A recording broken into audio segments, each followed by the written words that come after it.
الله وبركاته الصلاة والسلام عليك يا رسول الله الصلاة والسلام عليك يا حبيب الله الصلاة والسلام عليك يا شافع المذنبين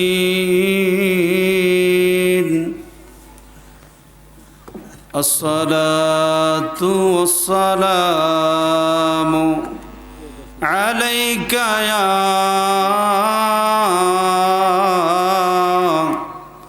رحمة للعالمين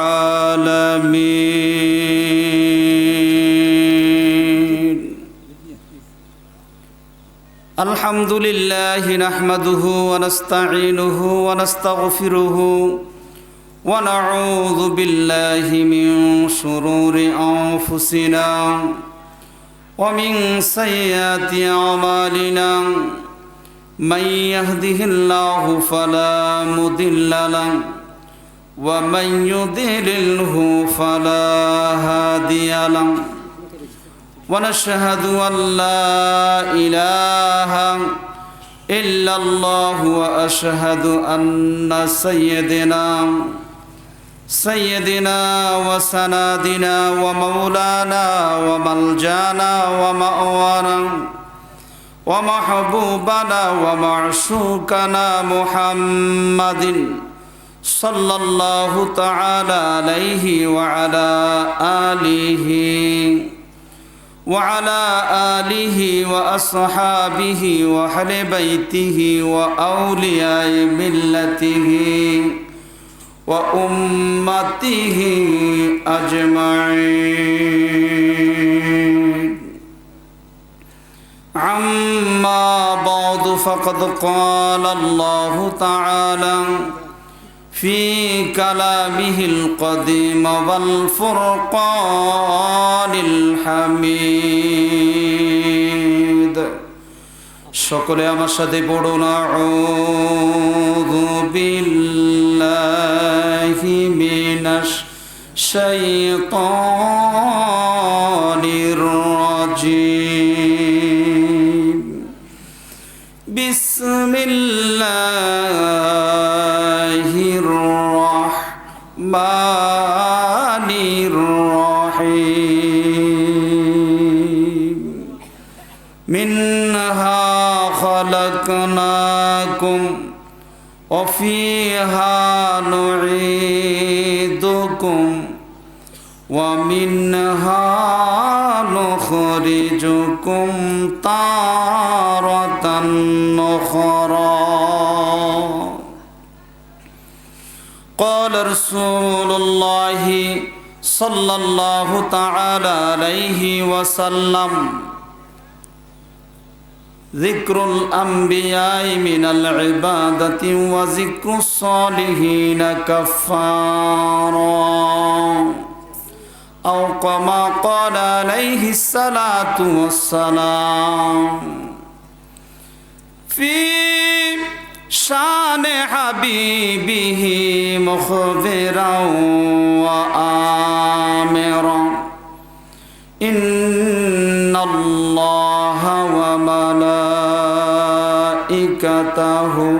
يصلون على النبي يا أيها الذين آمنوا صلوا عليه وسلموا تسليما اللهم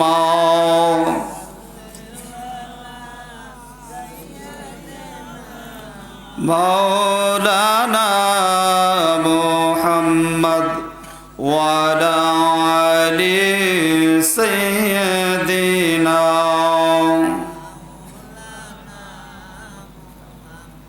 দুরূদ শরীফ পড়লে কি অসুবিধা আছে?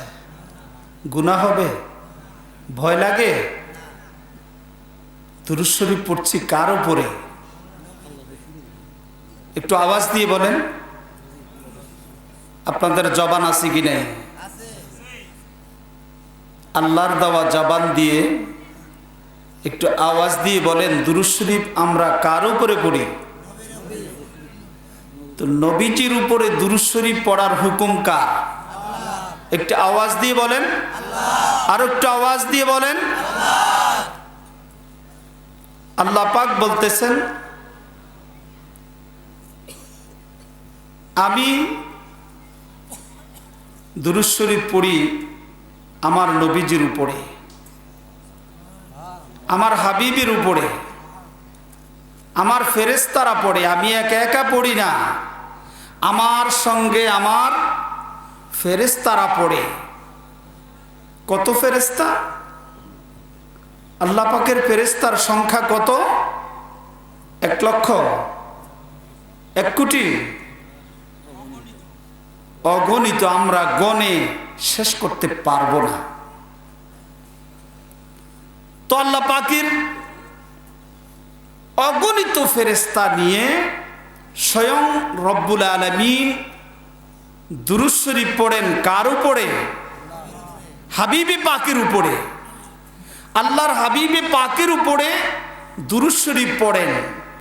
আল্লাহ বলেন আমি পড়ি, আমার ফেরেশতারা পড়ে। ইয়া আইয়ুহাল্লাযীনা আমানু, হে ঈমানদাররা, সল্লু, তোমরাও পড়ো। হুকুম কার? জোরে বলেন হুকুম কার? ওলামা ইকরাম বুঝবেন, সল্লু এটা নির্দেশ দেওয়া হয়েছে, এটা আমরের সিগা।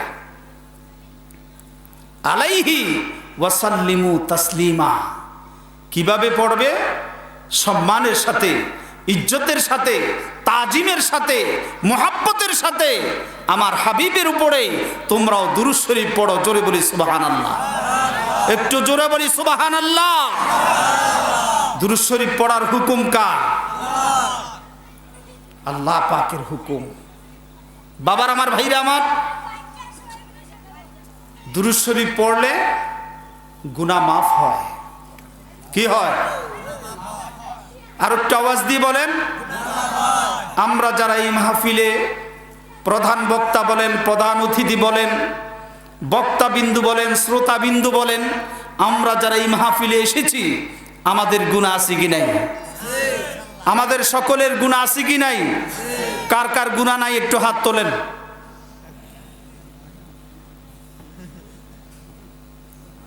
এমন সাহস কারো আছে? আমরা সবাই গুনাহগার, আমরা সবাই। হয়তো কারো বেশি কারো কম, আমার বেশি গুনাহ থাকতে পারে, এই মুরব্বির গুনাহ কম হতে পারে, আমার গুনাহ বেশি হতে পারে, আপনারা যারা শ্রোতা আপনাদের কম হতে পারে, কিন্তু আমরা সকলেই গুনাহগার। আছে কি নাই? গুনাহ আছে কি নাই? তাহলে দুরূদ শরীফ পড়লে কি হয়? জোরে বলেন কি হয়? গুনাহ মাফ হয়। দুরূদ শরীফ পড়লে আল্লাহ পাকের রহমত নাজিল হয়। দুরূদ শরীফ পড়লে মর্যাদা বৃদ্ধি হয়। ইজ্জত দেওয়ার মালিক কে? সম্মানের মালিক কে? ক্ষমতা কার? সব কিছুর ক্ষমতা কার? ওই আল্লাহ পাক যদি হাবিবি পাকের উপরে দুরূদ শরীফ পড়লে যদি ইজ্জত বাড়িয়ে দেন, তাহলে আমার আপনার কিছু করার আছে? কিছু করার আছে? আল্লাহ যাকে ইজ্জত দেন কেউ তাকে লাঞ্ছিত করতে পারে। জোরে বলি সুবহানাল্লাহ। তাহলে দুরূদ শরীফ পড়লে আমাদের কয়টা লাভ? 3টা লাভ। কয়টা লাভ? একদিক থেকে গুনাহ মাফ হয়, দ্বিতীয় দিক থেকে আল্লাহর রহমত নাজিল হয়, তৃতীয় দিক থেকে মর্যাদা বৃদ্ধি হয়। তাহলে আমরা সকলেই মহাব্বতে নবীজির উপরে দুরূদ ও সালাম পড়ি। আল্লাহুম্মা সাল্লি মাওলানা মুহাম্মদ ওয়া আলা আলি সাইয়্যিদিনা। আর একটু মুহাব্বতে পড়ি। আল্লাহুম্মা সাল্লি আলা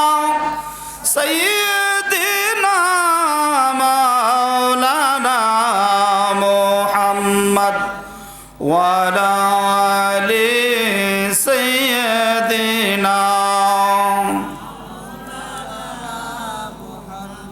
दर्द दिल के नात सुनाते आए आशिकी कमीना सुन लो शाहे मदीना या इलाही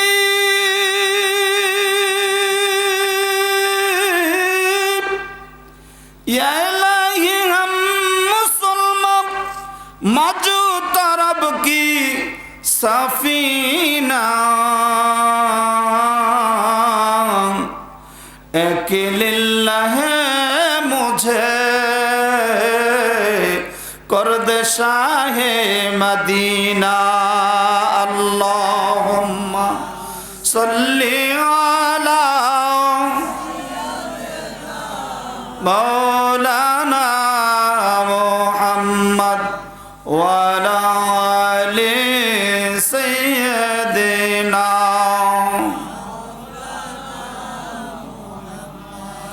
মক্কা ও মদিনাবাসী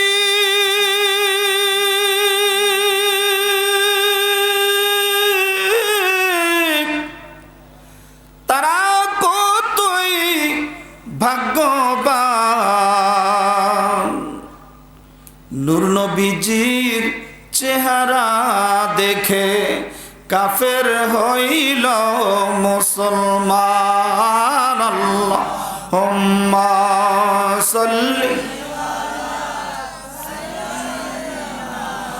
মাওলানা মুহাম্মদ ওয়া আলা আলি সাইয়্যিদিনা সুবহানাল্লাহ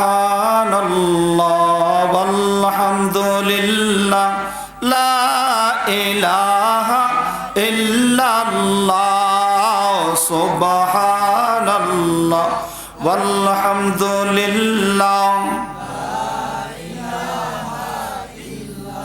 লাহু লা ইলাহা ইল্লাল্লাহ লা ইলাহা ইল্লাল্লাহ লা ইলাহা ইলাহা ইল্লাল্লাহ সুবহানাল্লাহ ওয়ালহামদুলিল্লাহ লা ইলাহা ইল্লাল্লাহ মুহাম্মাদুর রাসূলুল্লাহ সাল্লাল্লাহু তাআলা আলাইহি ওয়াসাল্লাম। সকলে পড়ি আলহামদুলিল্লাহ, আর একটু জোরে পড়ি আলহামদুলিল্লাহ। উপস্থিত রাজশাহী জেলাধীন শ্রীরামপুর হাজরাপাড়া কেন্দ্রীয় গোরস্থান প্রাঙ্গণে আজিমুসান নুরানি রুহানি ইরফানি জান্নাতি ইসলামী জলসার সম্মানিত সভাপতি, ৫ নং শিলমারিয়া ইউপির সম্মানিত চেয়ারম্যান জনাব মোহাম্মদ সাজ্জাদ হোসেন মুকুল সাহেব, মাহফিল পরিচালনা করছেন জনাব মাওলানা মোহাম্মদ আমজাদ হোসেন সাহেব, প্রেস ইমাম শ্রীরামপুর হাজরাপাড়া জামে মসজিদ ও হেড মাওলানা পঙ্গু শিশু নিকেতন মাধ্যমিক বিদ্যালয়। আজকের মাহফিলের প্রধান অতিথি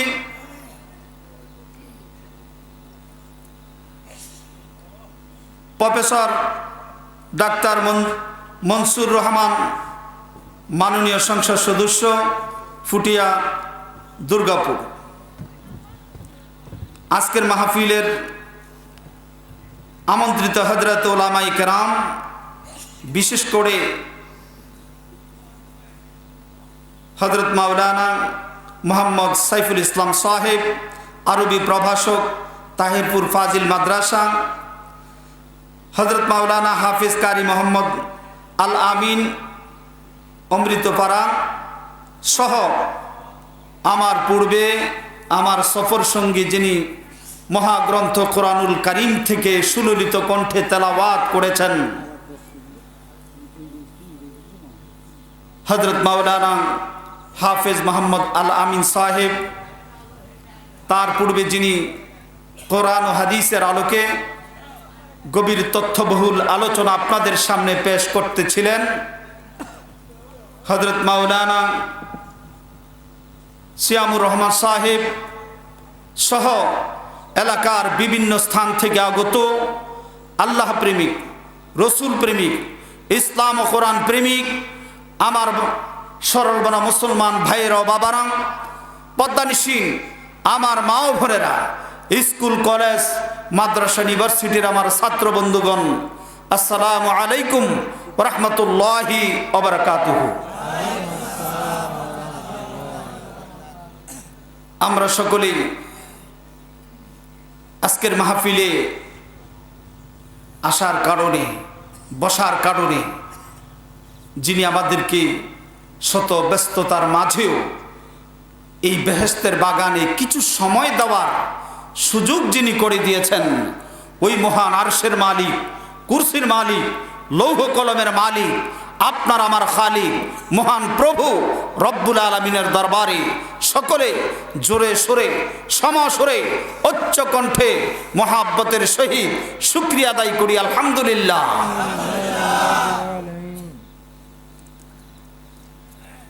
শুকরিয়া আদায় করলাম কার? আল্লাহ নামটা একটু আওয়াজ দিয়ে নেন।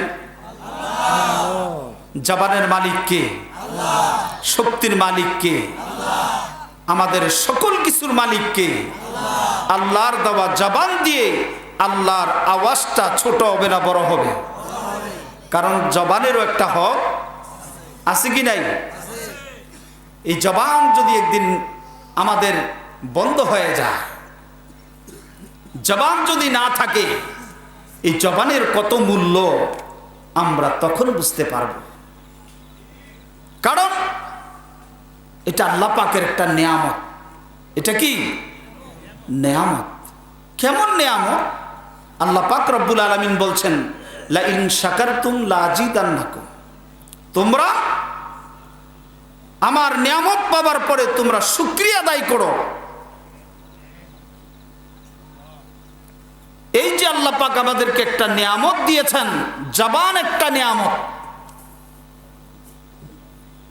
চেহারা একটা নেয়ামত, এই বডি একটা নেয়ামত, আমরা শ্বাস প্রশ্বাস নিচ্ছি, এটা একটা নেয়ামত। এই নিয়ামতের শুকরিয়া আদায় করার প্রয়োজন আছে কি নাই? আছে কি নাই? একটু করে খেয়াল করে দেখেন।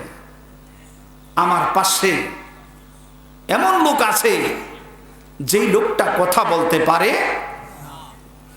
আমার পাশে এমনও লোক আছে যেই লোকটা চোখে দেখে না।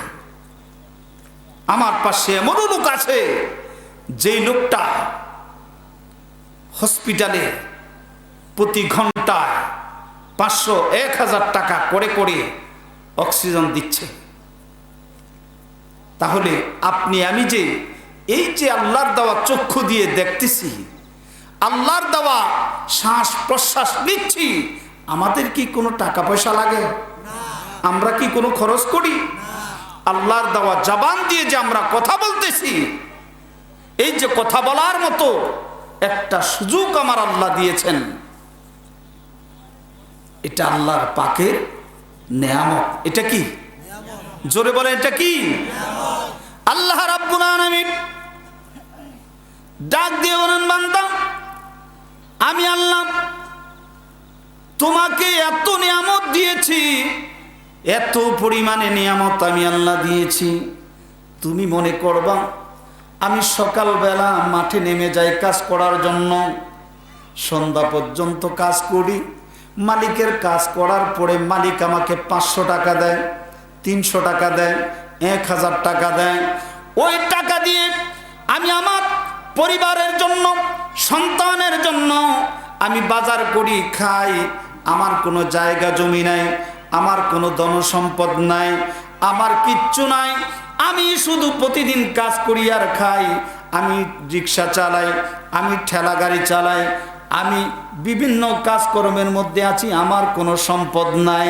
আমার আল্লাহ বলে, হ্যাঁ বান্দা, তোমার কোনো সম্পদ নাই, তুমি বলছো আমি আল্লাহ তোমাকে এত পরিমাণের সম্পদ দিয়ে রেখেছি, তোমার এই দেহের ভিতরে এত পরিমাণে সম্পদ দিয়ে রেখেছি, এই সম্পদটা যদি পৃথিবীর কোনো হসপিটাল থেকে, পৃথিবীর কোনো ব্যক্তির থেকে যদি তুমি সম্পদটা খরিদ করো, তাহলে তোমার লক্ষ লক্ষ টাকা ব্যয় করতে হবে।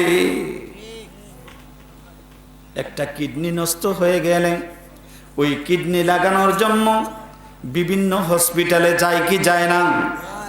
একটা চোখ যদি নষ্ট হয়ে যায়, চোখটা চিকিৎসার জন্য হসপিটালে যায় কি যায় না?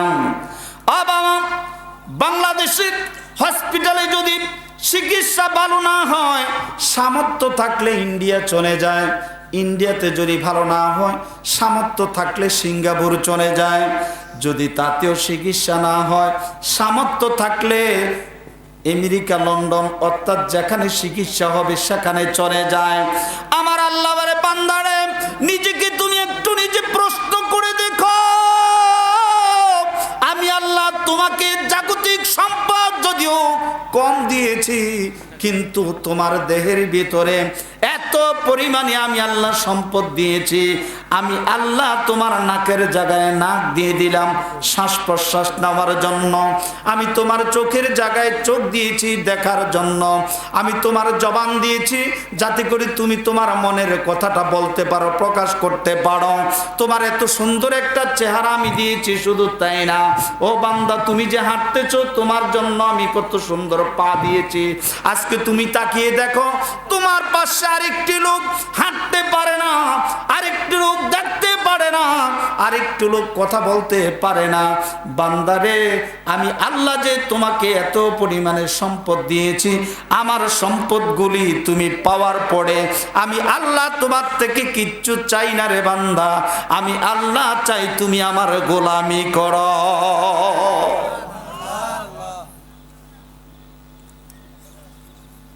বান্দা, আমি আল্লাহর গোলামি তুমি করো। শুধু তাই না, আমার গোলামির পাশাপাশি তুমি, আমি আল্লাহ যে তোমাকে সম্পদ দিয়ে দিলাম, এই সম্পদের জন্য তুমি বেশি বেশি আমি আল্লাহর শুকরিয়া আদায় করো। কি করো? জোরে বলেন, কি করো? শুকরিয়া আদায় করলে কি হবে? নিয়ামত। আল্লাহ পাক বলেন, আমি এই নিয়ামত আরো বাড়িয়ে দেব। জোরে বলি সুবহানাল্লাহ। চোখ দুইটার জায়গা চারটা দিবে নাকি? না। অনেক লোকে চোখে দেখে না, কিন্তু এই চোখের পাওয়ার বাড়িয়ে দেওয়ার ক্ষমতা কার? জোরে বলেন, কার?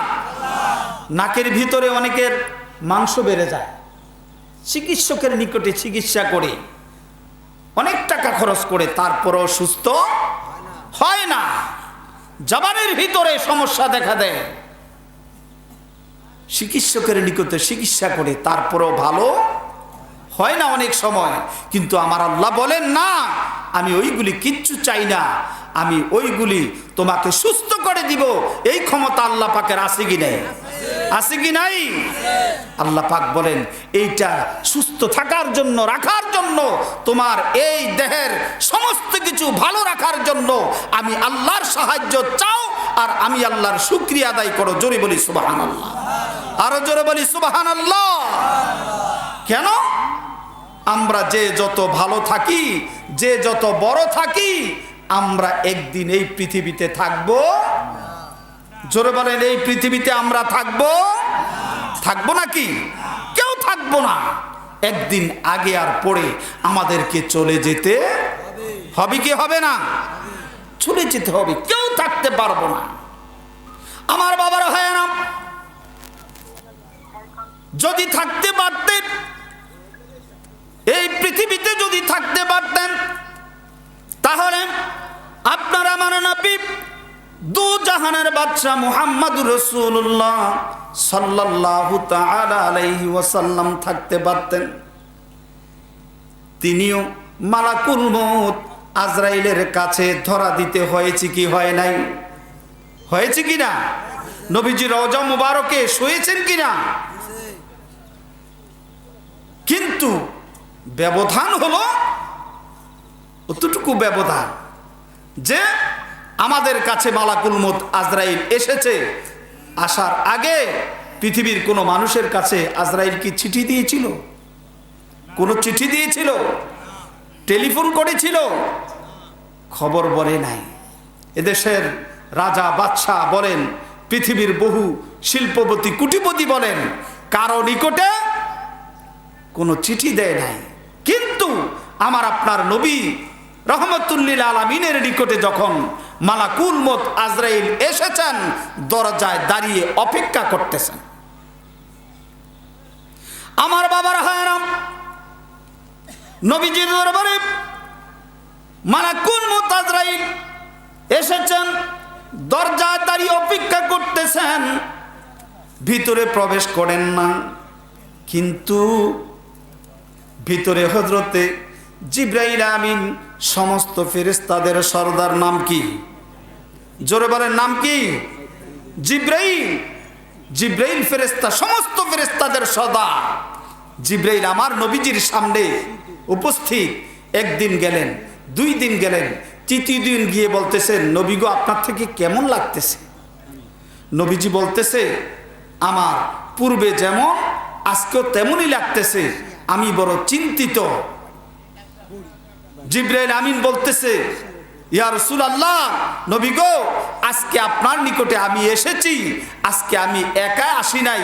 অন্য দিন আমি একা আসতাম, আজকে কিন্তু আমি একা আসি নাই। জিবরাইল বলেন, ইয়া রাসূলুল্লাহ, ইয়া হাবিবাল্লাহ, নবী গো আমি আজকে একা আসি নাই, আমার সঙ্গে একজন ফেরেশতা নিয়ে এসেছি, তার নাম হলো হযরত ইসমাইল। নাম কি? ইসমাইল নামক একজন ফেরেশতা নিয়ে আমি এসেছি। ইয়া রাসূলুল্লাহ, ইয়া হাবিবাল্লাহ, ওই ইসমাইল ফেরেশতা হচ্ছে 1 লক্ষ ফেরেশতার সরদার। নবী গো 1 লক্ষ ফেরেশতা কেমন ফেরেশতা? প্রত্যেকটা ফেরেশতা 1 লক্ষ ফেরেশতার সরদার। সুবহানাল্লাহ। ইয়া রাসূলুল্লাহ, অর্থাৎ লক্ষ লক্ষ ফেরেশতার সরদার হযরত ইসমাইল কি নিয়ে আমি এসেছি।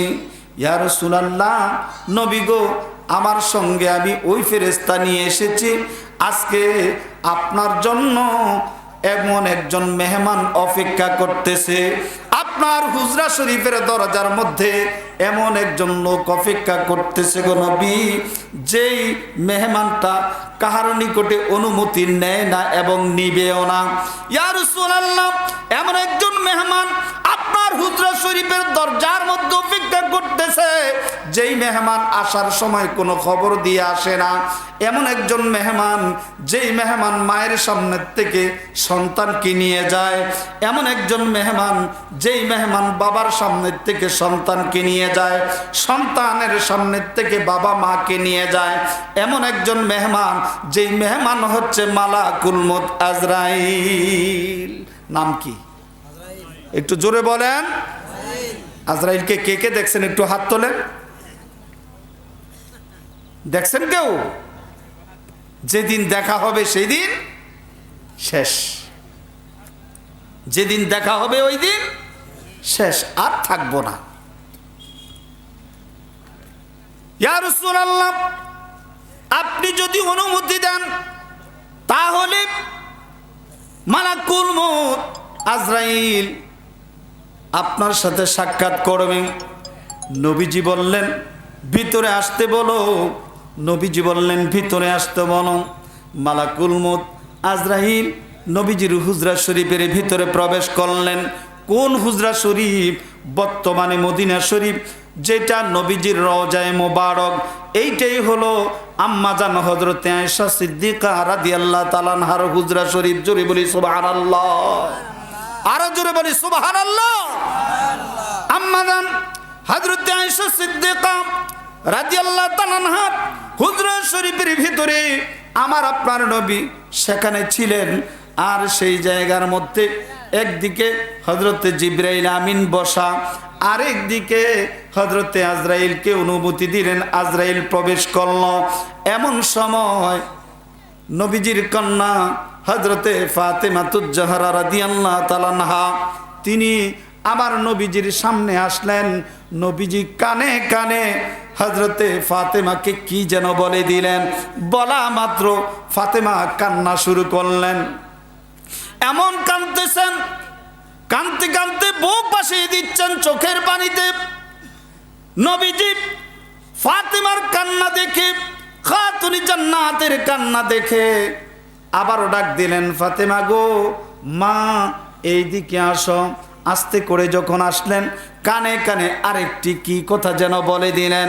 বলে দেওয়া মাত্র ফাতেমার কান্না বন্ধ হয়ে যায়, খাতুনে জান্নাতের কান্না বন্ধ হয়ে যায়। এমন সময় উপস্থিত ছিলেন হযরতে আম্মাজান আয়েশা সিদ্দিকা, উপস্থিত ছিলেন। আম্মাজান আয়েশা সিদ্দিকা খাতুনে জান্নাতকে ডাক দিয়ে বলে, মা গো, নবীজি আপনার কানে কানে কি কথা বলেছে? একটা কথার কারণে আপনার কান্না শুরু হলো, আরেকটি কথার কারণে আপনার কান্না বন্ধ হয়ে গেল। মা গো, ও মা, এমন কি কথা বলেছে গো মা, আপনার কান্না বন্ধ হয়ে গেল? খাতুনে জান্নাত বলে, মা গো, ও মা, আমার আব্বা রহমতুল লিল আলামিন আমার কানে কানে প্রথম যখন কথা বলেছেন, এই কথাটুকুন বললেন, মা গো, পৃথিবীর নিয়ম আমার আল্লাহ কোরআনুল কারীমের মধ্যে বলেছেন, কুল্লু নাফসিন যায়িকাতুল মাউত, প্রত্যেকটি নফস যারা পৃথিবীতে একবার এসেছে ওই লোকটা একদিন আগে পরে চলে যেতে হবে, কেউ থাকতে পারবে না। অনুরূপ ভাবে আমি নবী পৃথিবীতে এসেছি, আমিও চলে যাব। মা গো, ও মা, আমাকে নেওয়ার জন্য আল্লাহ পাক আহ্বান করেছে, আমাকে চলে যেতে হবে। আজকে আমার বাড়ির মধ্যে এমন একজন মেহমান এসেছে, ওই মেহমানের নাম হচ্ছে মালাকুল মউত আজরাইল। আমি এই কথা শুনে কান্না শুরু করলাম। আমার কান্না দেখে আব্বা রহমাতুল লিল আলামিন, আব্বা রহমাতুল লিল আলামিন আমাকে আবার ডাক দিয়ে বললেন, মা গো, মা, তুমি কান্নাকাটি করবে না, বেশি কান্নাকাটি করবে না গো মা। আমি যখন চলে যাব, আমি চলে যাওয়ার পরে সর্বপ্রথম কবরে আমার সাথে যার সাক্ষাৎ হবে সেইটা হলো তুমি, মা ফাতেমাতুজ জাহরা। আরো জোরে বলি সুবহানাল্লাহ। সর্বপ্রথম আমার সাথে তোমার সাক্ষাৎ হবে, তুমি কান্না বন্ধ করো। এই কথা শুনে আমি ফাতেমা কান্না বন্ধ করে দিলাম। সুবহানাল্লাহ, সুবহানাল্লাহ। আম্মাজান হযরত আয়েশা সিদ্দিকা নবীজির কি স্ত্রী, নবীজির, একটু জোরে বলেন, নবীজির স্ত্রী, মুমিনদের মা, সমস্ত পৃথিবীর মুমিনদের মা। এই জন্য বলা হয় উম্মাহাতুল মুমিনিন, উম্মাহাতুল মুমিনিন। নাম কি? নাম কি? একটু জোরে বলেন, আর একটু জোরে বলেন। আমাদের এলাকায়, আপনাদের এলাকায় আয়েশা আছে কি নাই? আয়েশা নামের মহিলা আছে কি নাই? বিড়ি খায়। কি খায়? আপনাদের এলাকার আয়েশা সিদ্দিকারা বিড়ি খায় না? ঢাকা কমলাপুর রেল স্টেশনে আপনি গিয়ে দেখবেন অনেক আয়েশা সিদ্দিকা রেল লাইনের উপরে বসে বসে ব্রিক ফিলের ধোঁয়া ছাড়ে। ব্রিক ফিলের ধোঁয়া দেখছেন? নাম কি? আয়েশা। নাম কি? আয়েশা। খায় কি? বিড়ি। বিড়ি করে কয় না, না নইমি সাহেব, আমরা এখন বিড়ি খাই না, এখন আমরা গুল্লিপ খাই। আর একটু উন্নত হয়েছে। নাম কি? নাম কি? আয়েশা। নাম কি? নাম কি? ফাতেমা। নাম কি? খাদিজা। খাই কি? গুল্লিফ। আবার একজন কইতেছে বেনসন। কত সন। আহা, না, আপনাদের এলাকার আয়েশারা ভালো, আপনাদের এলাকার ফাতেমারা ভালো, আপনাদের এলাকার খাদিজারা ভালো। আমি দোয়া করি তাদের হাসর যেন উম্মাহাতুল মুমিনিনদের সাথে হয়। জোরে বলি আল্লাহুম্মা আমিন। আরো জোরে বলি আল্লাহুম্মা আমিন। তিনি কেমন মা আয়েশা সিদ্দিকা, তিনি কেমন আমার নবীজির স্ত্রী আয়েশা সিদ্দিকা, যেই ঘরটার মধ্যে আমার নবীজির রওজা মুবারকটা যেখানে, ওইটা হলো আম্মাজান আয়েশা সিদ্দিকার হুজরা শরীফ। জোরে বলি সুবহানাল্লাহ। আরো জোরে বলি সুবহানাল্লাহ। বাবার আমার, ভাইরা আমার, নবীজির নিকটে মালাকুল মউত আজরাইল আসলেন, এসে সালাম দিলেন। নবীজি প্রশ্ন করতেছেন, তুমি কি মালাকুল মউত? বলে, জি ইয়া রাসূলুল্লাহ, আমি মালাকুল মউত। তুমি কি মানুষের রূহ কান্দান করবা? বলেন, হ্যাঁ, আমি মানুষের রূহ নিয়ে যাই। আমারও কি রূহ নিবে? বলে, আপনি যদি অনুমতি দেন। সুবহানাল্লাহ। জোরে বলেন না সুবহানাল্লাহ। ইয়া রাসূলুল্লাহ, আমি মালাকুল মউত আজরাইল জীবনে কাহারও নিকটে অনুমতি নিয়ে যাই নাই, এখন থেকে কিয়ামত পর্যন্ত কাহারও নিকট অনুমতি নিয়ে যাব না।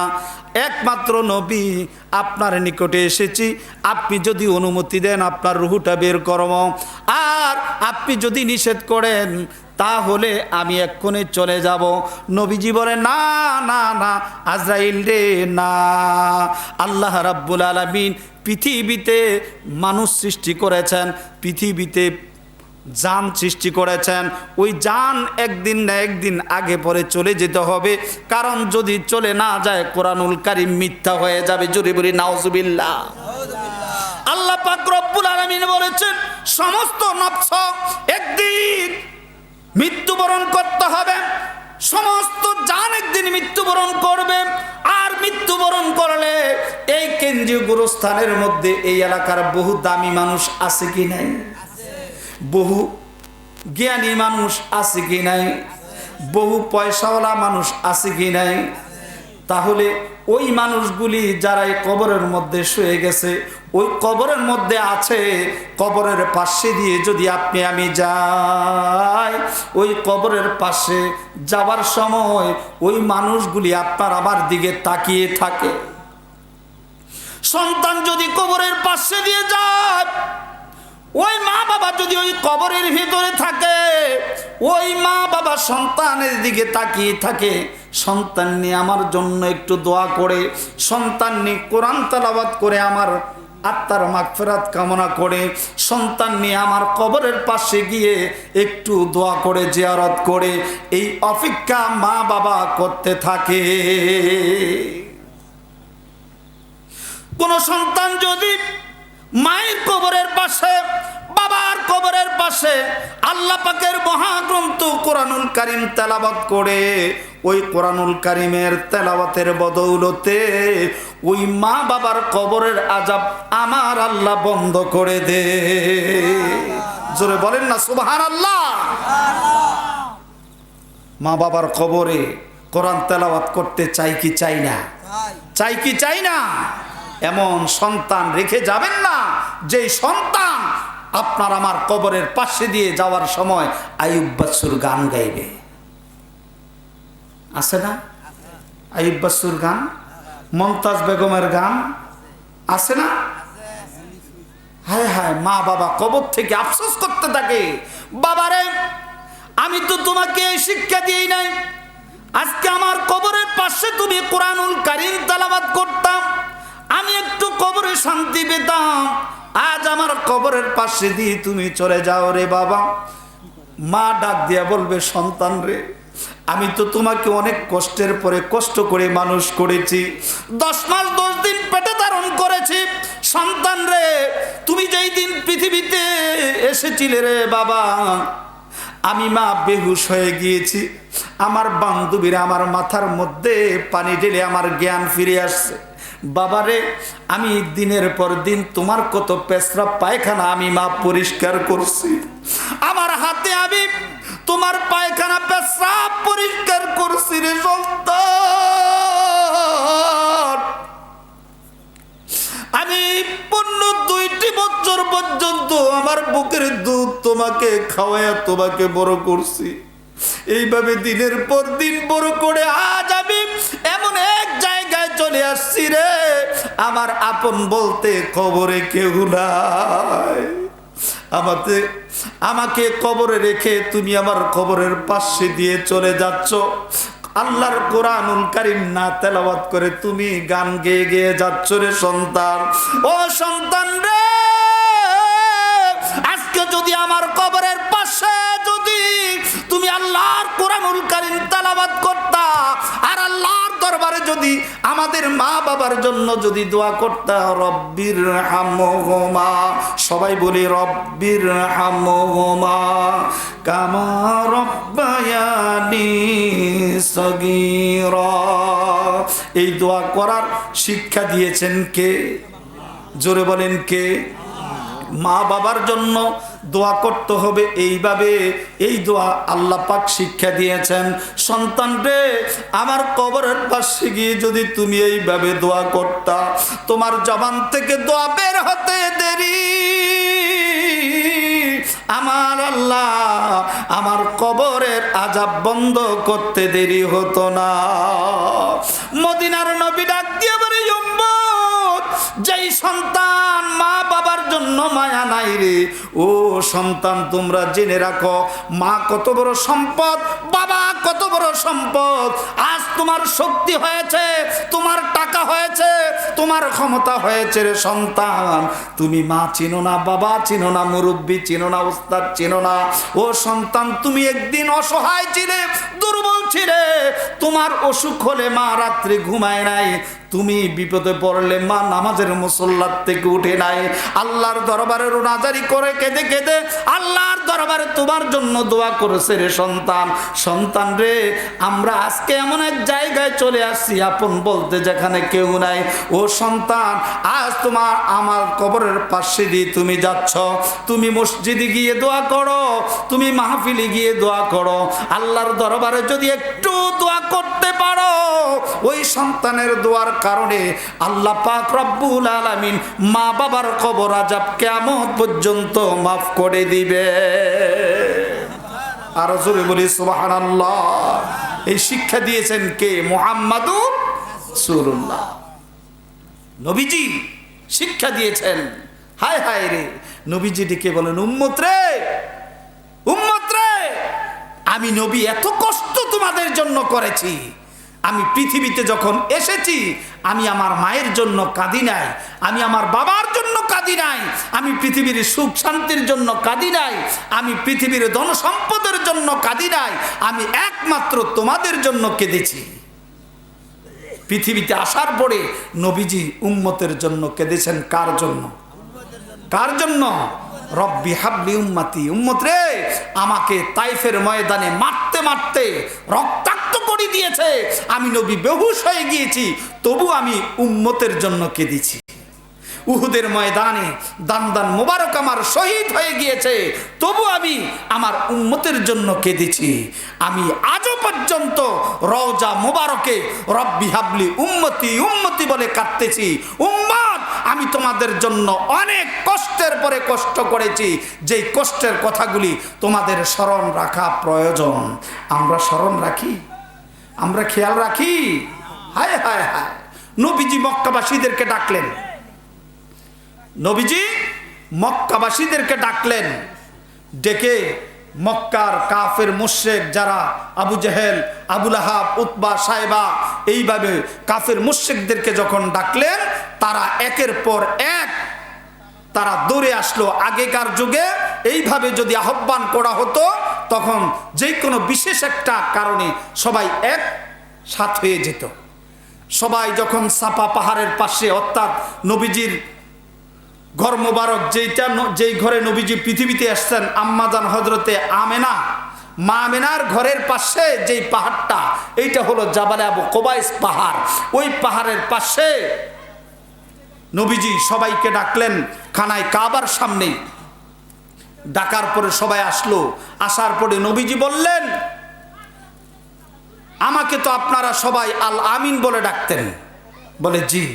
কেন? আমি জীবনে কোনোদিন মিথ্যা বলি নবীজি কোনোদিন মিথ্যা বলছে? বলে নাই। নবীজি কোনোদিন আমানত খেয়ানত করে নাই। এই জন্য সবাই নবীজিকে আল আমিন বলে ডাকতো। আমি যেহেতু কোনোদিন এই ধরনের করি নাই, আজকে যদি আমি কোনো কথা বলি তাহলে সেটা কি মিথ্যা বলবো না সত্য বলবো? সবাই বলল যে আপনি যেহেতু জীবনে মিথ্যা বলেন নাই, আজকেও যা বলবেন সেটা মিথ্যা হবে না, সেটাও কি হবে? সত্য হবে। জোরে বলি সুবহানাল্লাহ। নবীজি বললেন আজকে আমি অন্য কোনো কথার জন্য ডাকি নাই। আমি এই মুহূর্তে যদি বলি সাফা পাহাড়ের পাশে ইন্নাস সাফা ওয়াল মারওয়াতা মিন শাআইরিল্লাহ, যেখানে হাজী সাহেবরা তাওয়াফ করার পরে সাই করতে যায়, সাফা মারওয়া সাই করে, নবীজি বললেন আমি যদি বলি সাফা পাহাড়ের ওই পাশে তোমাদের একদল শত্রু আছে, যেই শত্রুগুলি তোমাদের জন্য অপেক্ষা করতে যে কোনো সময় তোমাদেরকে মেরে ফেলবে, তোমরা এই কথা বিশ্বাস করবে কি করবে না? সমস্ত কাফের মুশরিকরা বলল যেহেতু জীবনে কোনোদিন মিথ্যা বলেন নাই, আজও যদি এই কথা বলেন তা মিথ্যা হবে না। নবীজি বললেন না রে না, আমি এমন কোনো কথা বলবো না। এমন কোনো কথা নয়, আমি যেই কথার জন্য তোমাদেরকে ডেকেছি, তোমরা আমার বংশধর, তোমরা আমার হাল, তোমরা আমার পরিবার, তোমরা আমার গোষ্ঠী, তোমরা আমার এলাকার বাক্কা নগর। মক্কার আগের নাম ছিল বাক্কা। নাম কি? মক্কার আগের নাম ছিল বাক্কা। এই বাক্কা নগরীর ভিতরে আমি কোনোদিন মিথ্যা বলি নাই, আজও মিথ্যা বলবো না। আমি যেই কথার জন্য তোমাদেরকে ডেকেছি ওই কথাটা হচ্ছে আমি যা জেনেছি, যা বুঝেছি, আমার আল্লাহ আমাকে যেই জন্য পাঠাইলেন এই বাক্কা নগরীর ভিতরে তোমরা যেই কাজগুলি করতেছো ওই কাজগুলি আজকে যদি তোমরা মারা যাও তাহলে কালকেই তোমাদেরকে জাহান্নামে যেতে হবে। নাউজুবিল্লাহ। জোরে বলে নাউজুবিল্লাহ। তোমরা যদি মারা যাও তাহলে কুফুরি অবস্থায় মরবে আর তোমরা জাহান্নামে যাবে। তোমরা যাতে জাহান্নামে যেতে না হয় এই জন্য আমি তোমাদেরকে একটা পরামর্শ দিচ্ছি। আমার পরামর্শটা তোমরা শোনো। সবাই বলল মুহাম্মদ আমিন কি পরামর্শ আমাদেরকে একটু বলেন। বলে মুহাম্মদ আমিন কি পরামর্শ আমাদেরকে বলেন। বলে পরামর্শটা হচ্ছে এমন একটা পরামর্শ, তোমরা যেই মূর্তি পূজা করতেছো, 360টি দেবতার পূজা করতেছো, ওই মূর্তি পূজাগুলি তোমরা ছেড়ে দাও, একমাত্র আল্লাহর পূজা করো। সুবহানাল্লাহ। একমাত্র আল্লাহর পূজা করো, আল্লাহর সাথে কাউকে শরীক করো না। এই কথাটা বলতে দেরি নবীজি এক আল্লাহর, অর্থাৎ লা ইলাহা ইল্লাল্লাহ, আল্লাহ ছাড়া কোনো মাবুদ নাই, এই কথাটা বলতে দেরি নবীজির উপরে অকাতরে হামলা শুরু হলো। কেউ পাথর মারলো, কেউ বিভিন্ন কিছু মেরে নবীজিকে রক্তাক্ত করে বেহুশ করে দিল। আল্লাহর নবী রহমতুল্লিল আলামিন সেখান থেকে কোনো মতো সেখান থেকে জীবন বাঁচিয়ে চলে আসলেন। একের পর এক নবীজিকে গালমন্দ করতেছে, একের পর এক নবীজিকে এইভাবে নবীর দুশ্মন বেড়ে গিয়েছে। তাদের মধ্য থেকে সবচেয়ে বড় দুশ্মন হলো আবু জেহেল। নাম কি? জোরে বলেন। নবীজির সবচেয়ে বড় দুশ্মন আর দুশ্মনদের সর্দার হলো আবু জেহেল। আবু জেহেলের বাড়ি নবীজির ঘর মোবারকের পাশে, অর্থাৎ মা মেনার ঘরের পাশেই আবু জেহেলের বাড়ি। যারা হাজী সাহেবেরা হজ করতে গিয়েছেন আপনারা দেখেছেন মক্কা শরীফের মধ্যে সবচেয়ে বড় হাম্মামখানা অর্থাৎ বাথরুম সবচেয়ে বড় বাথরুম হলো আবু জেহেলের বাড়িতে। কার বাড়িতে? জোরে বলেন কার বাড়িতে? আবু জেহেল কি নবীজির বন্ধু না শত্রু? জোরে বলেন। নবীজির শত্রুর বাড়িতে কি পায়খানা, আর নবীজির বন্ধু নবীজির মুহাব্বতের যিনি আবু বকর সিদ্দিক রাদিয়াল্লাহু তাআলা আনহুর বাড়িতে মসজিদ। সুবহানাল্লাহ। জোরে বলেন না সুবহানাল্লাহ। আবু জেহেল ছিল সবচেয়ে বড় শত্রু। আর এই শত্রু এমন শত্রু যে কোনো মুহূর্তে নবীজিকে পৃথিবীর থেকে বিদায় দেওয়ার জন্য সার্বক্ষণিক অপেক্ষা করত। চক্রান্ত করতে করতে করতে করতে নবীজি একা, কিন্তু একা হলেও নবীজির সাথে আছে কে? লা ইলাহা, জোরে বলেন লা ইলাহা। নবীজির সাথে আছে আল্লাহ। চক্রান্ত করে দেখতেছে, দিনের পর দিন 2-4 জন করে করে করে করে কালেমা পড়ে মুসলমান হয়ে যাচ্ছে। জোরে বলি সুবহান, আরো জোরে বলি সুবহানাল্লাহ। আবু জেহেল চিন্তা করলো, এই যে দিনের পর দিন এইভাবে মুসলমান হয়ে যাচ্ছে, তাহলে এটাকে কি করা যায়? একটা পরামর্শ ডাকলেন। পরামর্শ ডেকে সবাই, সব কাফের মুশরিকেরা একত্রিত হয়ে পরামর্শ করলেন যে না, এইভাবে হবে না, পৃথিবীর থেকে শেষ করে দিতে হবে। কেউ বলল না, তাকে বনবাস দিতে হবে। কেউ বললেন না, তাকে মেরে মেরে রক্তাক্ত করে দেওয়া হবে। বিভিন্ন জন বিভিন্ন পরামর্শ দিচ্ছে। কেন? নবীজির সাথে পারেন না। আবু জেহেল চিন্তা করলো, এইভাবে যদি সরাসরি করি তাহলে তার বংশের নিজস্ব কিছু লোকও তো আছে। যেমন আবু তালিব আমার নবীজির পক্ষে অনেক কথা বলতেন, যদিও কালেমা পড়েন নাই। আবু জেহেল চিন্তা করলো, এইভাবে যেহেতু পারতেছি না, তাহলে একটা কাজ করতে হবে।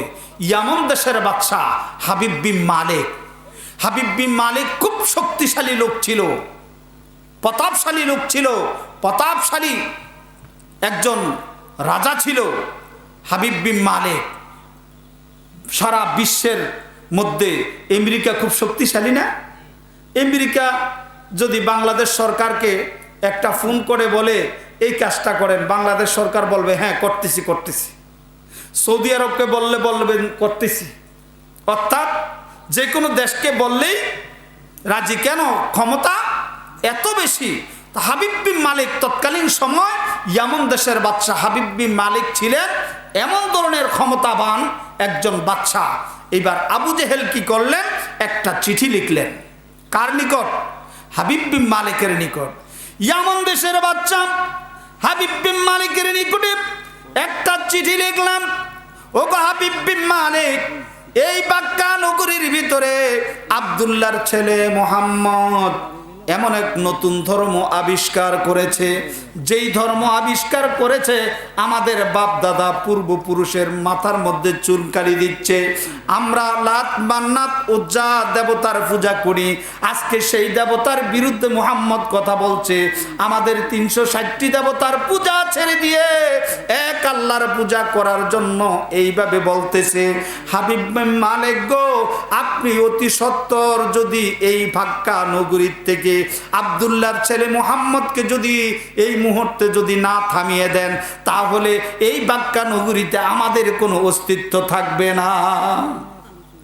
হাবিব বিন মালিক চিঠি পেলেন।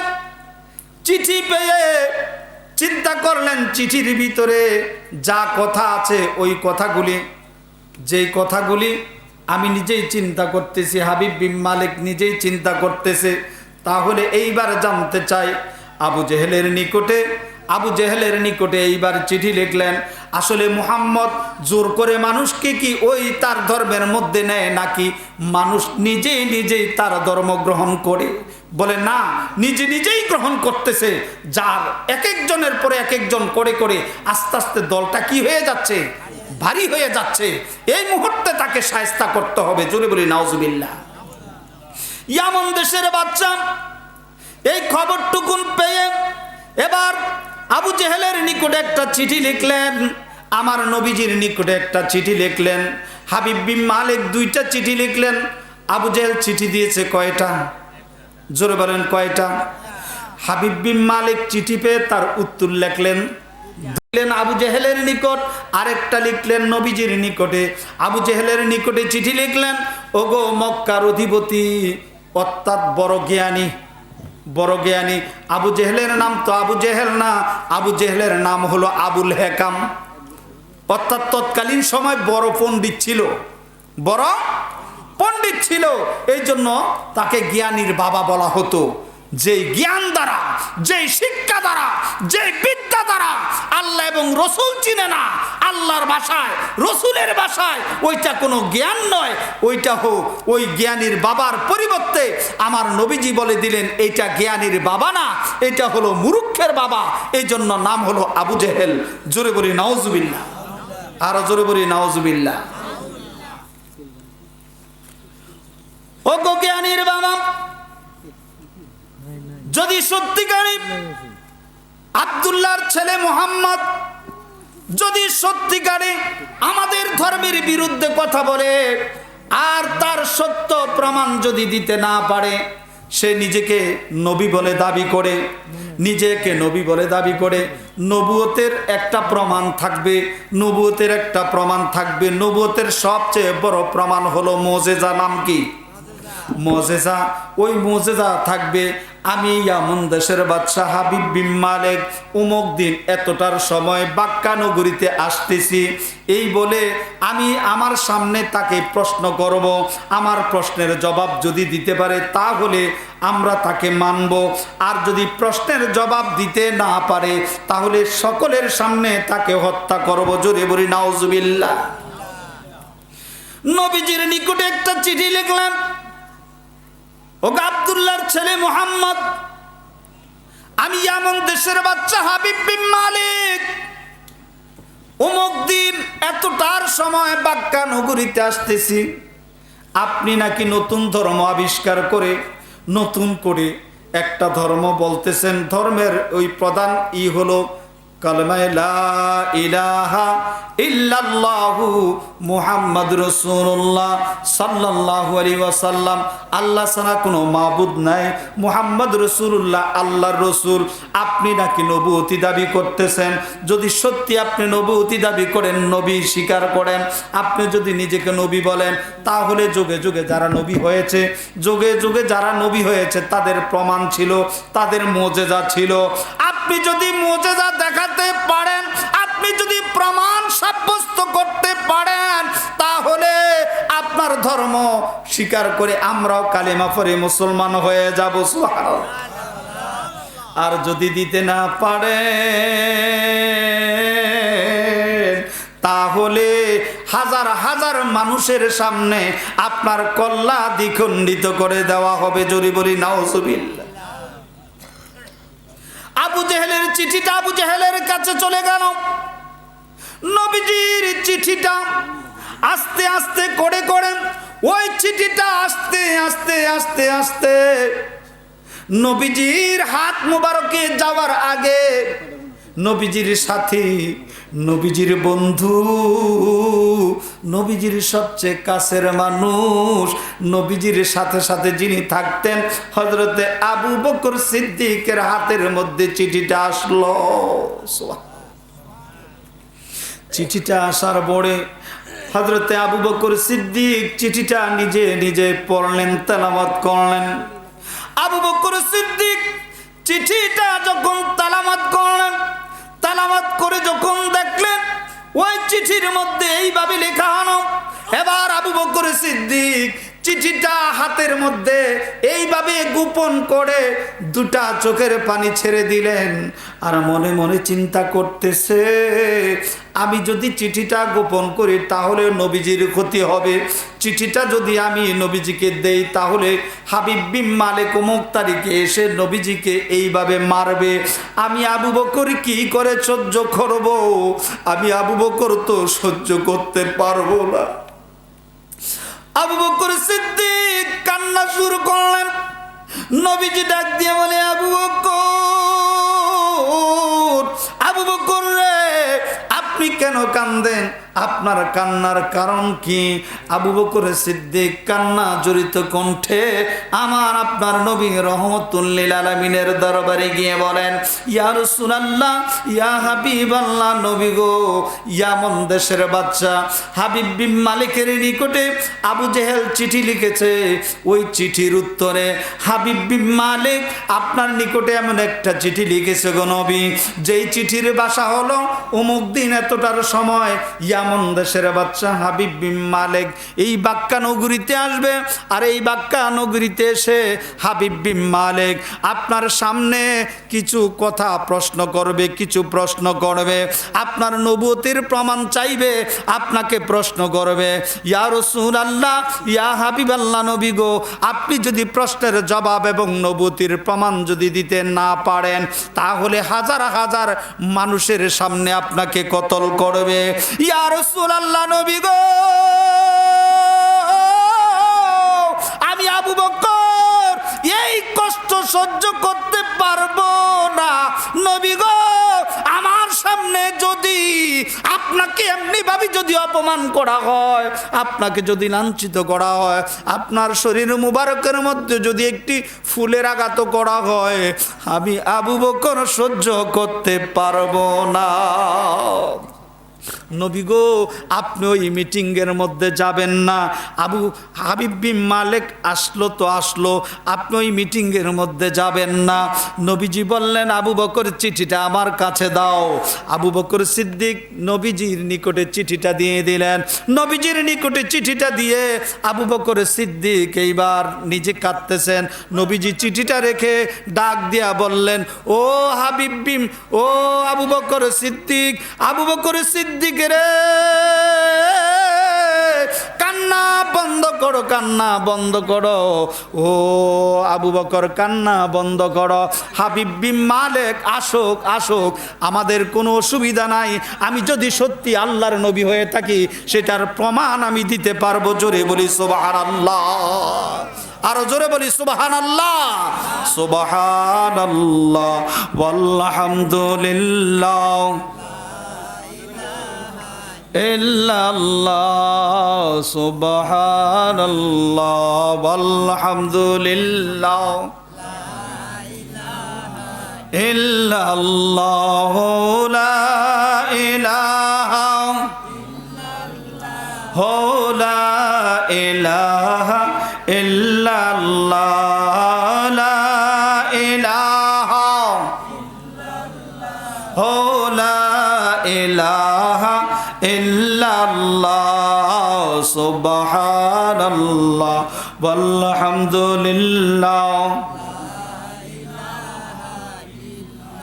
লা ইলাহা ইল্লাল্লাহ মুহাম্মাদুর রাসূলুল্লাহ সাল্লাল্লাহু তাআলা আলাইহি ওয়াসাল্লাম। আমার বাবার ভাইয়েরা, রহমতুল লিল আলামিন বললেন, আবু বকর রে, আবু বকর তুমি কোনো চিন্তা করো না, আল্লাহ রাব্বুল আলামিন আমার সঙ্গে আছে, আমি নবী কোনো চিন্তা করি না। আল্লাহর যার সঙ্গে থাকে তার কোনো চিন্তা আছে? তার কোনো চিন্তা আছে? দিন চলে যাচ্ছে একের পর এক, একের পর এক দিন চলে যাচ্ছে। আবু বকর সিদ্দিক একদিকে নবীজির কথা, আরেকদিকে নিজের মনের মধ্যে দুর্বলতা। হাবিব বিন মালেক বড় ভয়ঙ্কর লোক, হাবিব বিন মালেক বড় ভয়ঙ্কর লোক। যে কোনো সময় হাবিব বিন মালেক এই ঘটনা ঘটাই দিতে পারে। আমি আবু বকরে কিভাবে নবীকে হারাইয়া সহ্য করব, ধৈর্য ধারণ করব, পারবো না। একের পর এক, একের পর এক করে করে আগামীকাল বিশাল মাঠের মধ্যে আয়োজন হবে, হাজার হাজার দর্শক শ্রোতা থাকবে। সেই জায়গার মধ্যে বিশাল আয়োজন, স্টেজ হবে, প্যান্ডেল হবে, বিশাল আয়োজন হবে, শ্রোতা হাজার হাজার। প্রধান অতিথি হলো হাবিব বিন মালেক, আর সেখানে সভাপতিত্ব করবে আবু জেহেল। জোরে বলি নাউজুবিল্লাহ। শুনবেন কথাটা, কথাটা শুনবেন। প্রধান অতিথিকে ইয়ামন দেশের বাদশা হাবিব বিন মালেক, আর এই মিটিং এর সভাপতি হলো আবু জেহেল। এখন আবু বকর সিদ্দিক বলতেছে, আমি কি করলাম, নবীজির নিকট থেকে একটু অনুমতি নিয়ে আস্তে আস্তে করে করে আমি একটু দেখতে গেলাম, দূরের থেকে একটু দেখলাম যে আয়োজনটা কি হয়েছে। আবু বকর সিদ্দিক বলেন, আমি আয়োজনটুকুন দেখার জন্য আমি যখন গেলাম, আমি দেখতে পেলাম বিশাল বড় আয়োজন করা হলো। একটা বিশাল বড় স্টেজ তৈরি করা হলো, স্টেজটাকে সুন্দর করে সাজানো হলো। ওই স্টেজের উপরে দুইটা চেয়ার। চেয়ার কয়টা? জোরে বলেন কয়টা? আমি একজনকে প্রশ্ন করলাম, এই দুইটা চেয়ার কেন? এখানে কি আর কোনো চেয়ার হবে না? বলল না, এই দুইটা চেয়ারের বাইরে আর কোনো চেয়ার হবে না।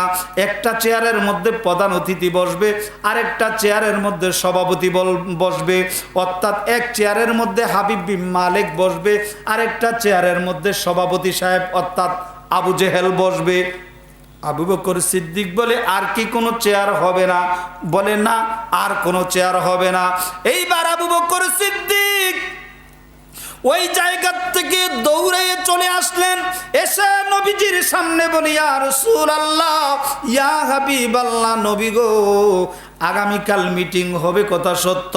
এই মিটিংয়ের বিরাট বড় আয়োজন, ওই আয়োজনের মধ্যে হাজার হাজার মানুষের সামনে আপনি নবীকে অপমান করবে, এই জন্য আমি আবু বকর চাই আপনি সেখানে যাবেন না। নবীজি বললেন, আবু বকর সেখানে আমাকে অপমান করবে, এটা তুমি কিভাবে বুঝতে পারলা? এটা তুমি কিভাবে বুঝতে পারলা? হাবিব বিন মালিক আসবে, সেখানে আমি যাব, আবু জেহেল থাকবে, আমি থাকবো, সেখানে আমাকে অপমান করা হবে, এটা তুমি কিভাবে বুঝতে পারলা?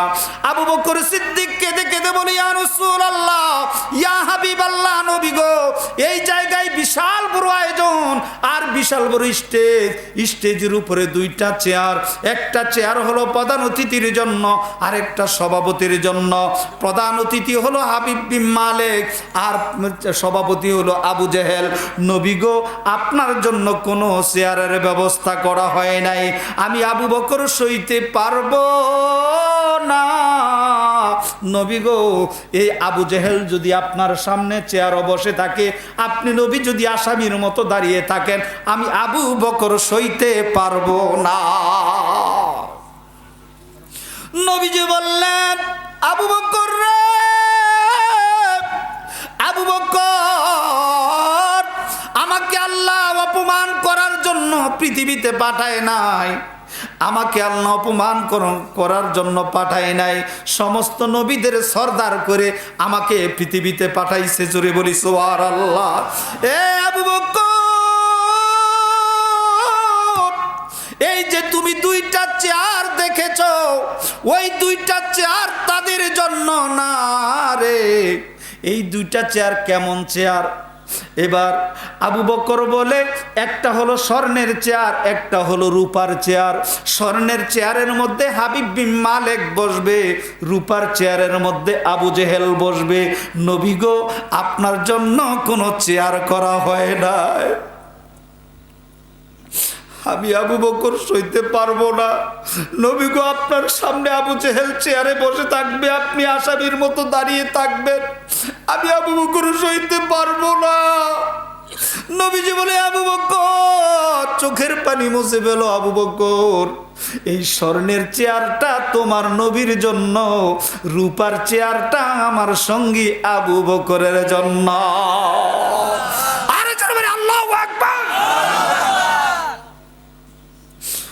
আবু বকর সিদ্দিক বলেন, নবীজির জবান মুবারক থেকে কথাটা শোনা মাত্র আমার কলিজাটা ঠান্ডা হয়ে গেল। তবে আমি আবু বকর চিন্তা করতেছি, সেখানে আয়োজনটা তো আবু জেহেল করছে, আয়োজনটা আবু জেহেল করছে, সব আয়োজন আবু জেহেলের হাতে।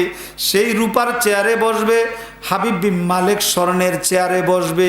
কিন্তু আমার আপনার নবী বলেছেন, না, স্বর্ণের চেয়ারটা নবীজির জন্য, রূপার চেয়ারটা নবীজির সঙ্গী আবু বকরের জন্য। কিন্তু এই কথাটা, নবীজির কথা তো মিথ্যা হইতে পারে না, কারণ নবীজির জবান মোবারক হাকিকতে কথাগুলি হচ্ছে আল্লাহর। কার? ওমা ইয়ান্তিকু আনিল হাওয়া ইন হুয়া ইল্লা ওয়াহিয়ুন ইউহা। জোরে বলি সুবহানাল্লাহ, আরো জোরে বলি সুবহানাল্লাহ। জবান কার? নবীজির। কথা হচ্ছে আল্লাহর। আল্লাহ বলেন, আমার রসুল এমন কোন কথা বলেন না যতক্ষণ পর্যন্ত আমি আল্লাহ না বলাই। আল্লাহ বলাইলে নবীজি বলেন। তো জবান হচ্ছে নবীজির কথা কার? আল্লাহর। নবীজি বলছেন স্বর্ণের চেয়ারটা নবীজির জন্য, রূপার চেয়ারটা আবু বকরের জন্য। এটা বুঝে আসতেছে না। আয়োজন তো আবু জেহেলের। আমার সারা রাত্র ঘুম নাই। আবু বকর সিদ্দিক বলেন সারা রাত্র আমার ঘুম নাই, আমি অপেক্ষা করতেছি, চিন্তা করতেছি। একদিক থেকে ঈমানি কারণে নবীজির কথা বিশ্বাস করতে হয়, নবীজির কথা বিশ্বাস না করলে তো ঈমান থাকবে না। কিন্তু বাস্তবে দেখতেছি অন্যরকম। কত বড় কঠিন পরীক্ষা! সুবহানাল্লাহ। আমি আবু বকর কি করলাম, মিটিং 10টায় শুরু হবে। আমি আবু বকর আস্তে আস্তে করে করে সামনের দিকে গেলাম। 10টায় মিটিং শুরু হবে, আমি 8টার দিকে চলে গেলাম। আস্তে আস্তে করে সামনে গেলাম। কিভাবে? নবীজিকে বললাম, ইয়া রাসূলুল্লাহ, নবী গো, আমাকে আপনি একটু অনুমতি দেন, একটু অনুমতি দেন, আমি একটু মিটিংয়ের অবস্থাটা দেখে আসি। নবীজি বললেন, যাও একটু দেখে আসো। আমি আবু বকর কি করলাম, আস্তে আস্তে করে করে মিটিংয়ের কি অবস্থা দূরের থেকে একটু দেখতে গেলাম। আমি গিয়ে দেখতে পেলাম রে, চেয়ারগুলি স্বর্ণের চেয়ারের মধ্যে হাবিব বিন মালেক বসা, রূপার চেয়ারের মধ্যে আবু জেহেল বসা।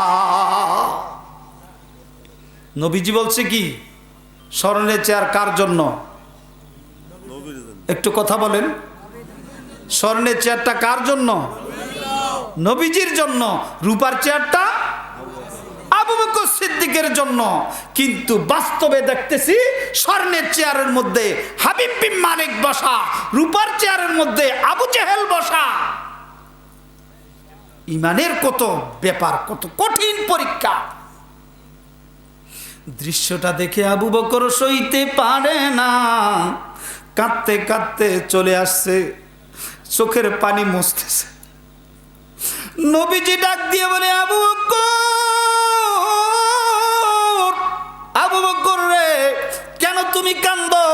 আজও কেন তুমি কান্দো? আবু বকর বলে, নবী গো, এমন পরীক্ষার মধ্যে আমি পড়ছি গো নবী।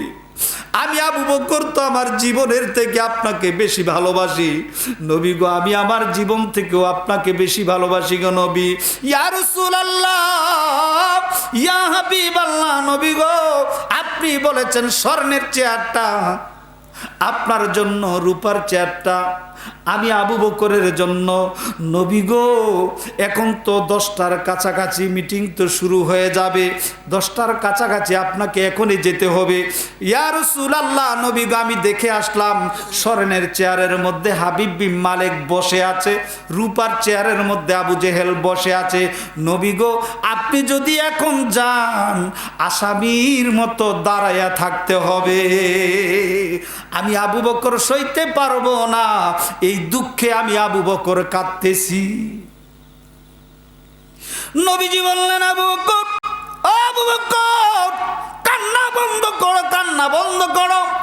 আবু বকর রে, আমার সঙ্গে আমার আল্লাহ আছে, আল্লাহ আমাকে অপমানিত করার জন্য পৃথিবীতে পাঠায় না রে আবু বকর। ইজ্জতের মালিক আল্লাহ, সম্মানের মালিক আল্লাহ, ক্ষমতার মালিক আল্লাহ। যে আল্লাহ আমি নবীকে সৃষ্টি করেছে, ওই আল্লাহ হাবিব বিন মালিককে সৃষ্টি করেছে। যে আল্লাহ তুমি আবু বকরকে সৃষ্টি করেছে, ওই আল্লাহ আবু জেহেলকে সৃষ্টি করেছে। সৃষ্টিগতভাবে একমাত্র ক্ষমতা আমার আল্লাহর। আমার আল্লাহ আমার পক্ষে আছে। এ আবু বকর, কোনো চিন্তা করো না, কোনো ভাবনা করো না, আমি নবী যেই কথা বলেছি এটাই সত্য। জোরে বলি সুবহানাল্লাহ, আর জোরে বলি সুবহানাল্লাহ। এবার আবু বকর সিদ্দিক বলেন, ইয়া রাসূলুল্লাহ, ইয়া হাবিবাল্লাহ, নবী গো, এখন আপনার কথাটা আমি মেনে নিলাম গো নবী, তবে আমার একটু শর্ত আছে। এক্ষুনি আমরা রওনা করব, যাব, আমার একটু শর্ত আছে নবী গো। আল্লাহ তো আপনার আগে যাওয়া নিষেধ করেছে, সুবহানাল্লাহ। আল্লাহ তো আপনার আগে যাওয়া নিষেধ করেছে। ইয়া আইয়ুহাল্লাযীনা আমানু লা তুকাদ্দিমু বাইনা ইয়াদাইহিল্লাহি ওয়া রাসূলি। ইয়া রাসূলুল্লাহ, ইয়া হাবিবাল্লাহ, নবী গো, আপনার চলা বেয়াদবি, আপনার আগে হাঁটা বেয়াদবি, আপনার সঙ্গে এমন ভাবে চলতে হবে, এমন ভাবে কথা বলতে হবে যাতে বেয়াদবি না হয়।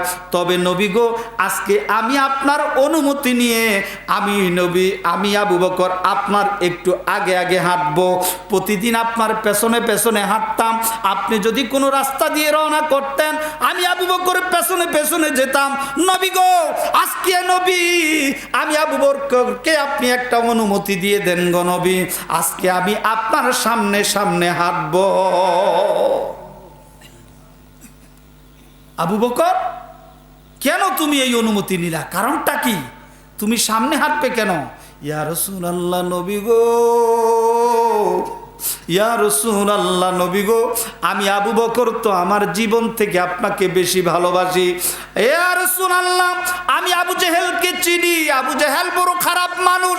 আপনি যখন মিটিংয়ের দিকে রওনা করবেন, হয়তোবা দূরের থেকে আবু জেহেলের কোনো সঙ্গী সাথীরা, আবু জেহেলের সঙ্গী সাথীরা উঠ পেতে থাকতে পারে।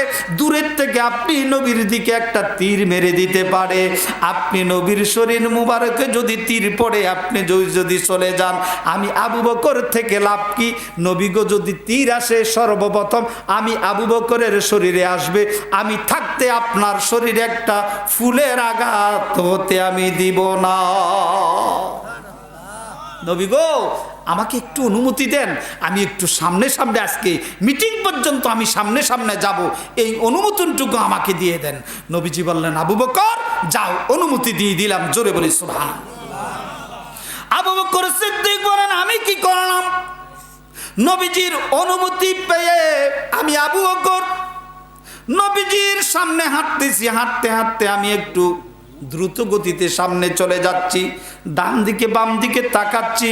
মিটিংয়ের সামনে গিয়ে আমি দৃশ্যটুকুন দেখলাম, যেইভাবে দেখেছিলাম এইভাবে স্বর্ণের চেয়ারের মধ্যে হাবিব বিন মালেক বসা, রূপার চেয়ারের মধ্যে আবু জেহেল বসা। আমার নবীজি তো আসতেছে, এখন তো ইমানের বড় পরীক্ষা। সুবহানাল্লাহ, ইমানের বড় পরীক্ষা। নবীজি বলছে এগুলি আমাদের জন্য, আর বাস্তবে দেখতেছি তার উল্টা। আমি আবু বকর চিন্তায় পড়ে গেলাম। চিন্তা করতে করতে করতে করতে আমার সঙ্গে সঙ্গে নবীজি আসলেন। আস্তে আস্তে আস্তে আস্তে আস্তে যেই মাত্র স্টেজের মধ্যে আমার নবীজি আসলেন, আমার নবীজি যেই মাত্র আসলেন, হাবিব বিন মালেক প্রধান অতিথির চেয়ারটা ছেড়ে দিয়ে দাঁড়িয়ে গেল। জোরে বলেন না সুবহানাল্লাহ। আমার নবীজির চেহারা মোবারক দেখা মাত্র হাবিব বিন মালেক চেয়ার ছেড়ে দিয়ে দাঁড়িয়ে গেলেন। উস্তাদ যদি দাঁড়িয়ে যায়, শাগরিদ তো বৈশা থাকতে পারে না। হাবিব বিন মালেক যখন দাঁড়িয়ে গেছে, আবু জেহেলও দাঁড়িয়ে গেছে। জোরে বলেন না সুবহানাল্লাহ। কেন? হাবিব বিন মালেক আমার নবীজির চেহারা মোবারকের দিকে তাকিয়ে এইভাবে হতবাক হয়ে গেলেন। জেসে সুরত এসে সিরত মেসলে ইউসুফ है জামাল, জেসে সুরত এসে সিরত মেসলে ইউসুफ है জামাল, क्या करो तारीफ तेरी सब জামাল ও সব কামাল। জোরে বলি সুবহানাল্লাহ। জামালে হুসনে ইউসুফ पर फकत आशिकी जुलाइका थी, जमाले हुस्ने यूसुफ पर फकत आशिकी जुलाइका थी, तुम्हारा रोए रोशन फरफेदा सारे जहां है। जोरे बोली सुबहानल्लाह, सुबहानल्लाह वल्हम्दुलिल्लाह,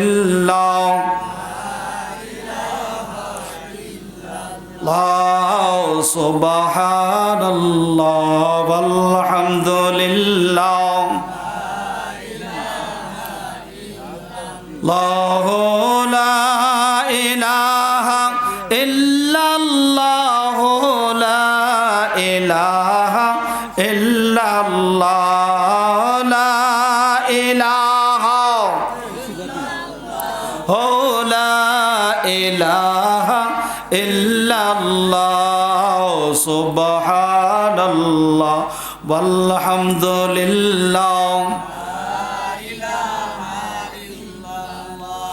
আমার আপনার নবীর নুরানি চেহারা মুবারক দেখা মালিক দাঁড়িয়ে গেলেন, কেন নবীজির চেহারা মুবারকের মধ্যে আমার আল্লাহ এত সৌন্দর্য দিয়েছেন, পৃথিবীতে তার থেকে উত্তম সুন্দর করে আর কাউকে বানান। কোরআন শরীফ 12 পারা সূরা ইউসুফ নামে একটা সূরা আছে কি নাই? 114টি সূরার মধ্যে একটা সূরার নাম হলো সূরা ইউসুফ। সূরা ইউসুফের মধ্যে আল্লাহ পাক রব্বুল আলামিন এমন একটা ঘটনা ইউসুফ আলাইহিস সালামের জীবনী সেখানে প্রকাশ করেছেন। ইউসুফ আলাইহিস সালামের ওই জীবনী বলতে গিয়ে আমার আল্লাহ প্রকাশ করেছেন ইউসুফ আলাইহিস সালামকে আল্লাহ এত সৌন্দর্য দান করেছেন যে ইউসুফ আলাইহিস সালামের সৌন্দর্য দেখে মিশরের মানুষ পাগল পারা ছিল। শুধু মানুষ কেন, মিশরের জুলাইখা নামক একজন নারী বাদশার স্ত্রী, ওই জুলাইখা পর্যন্ত পাগল হলো। জুলাইখার বান্ধবীরা বলল, এ জুলাইখা, তুমি একজন সাদাসিধা মানুষ, একজন ভদ্র মানুষ ইউসুফ, তাকে তুমি চক্রান্ত করে জেলের ভিতরে ঢুকাইলা, তার কারণ কি? বলে, বান্ধবীরা গো, তোমরা বুঝবা না আমি কেন ইউসুফকে জেলখানার ভিতরে ঢুকাইছি, এটা বুঝবা না।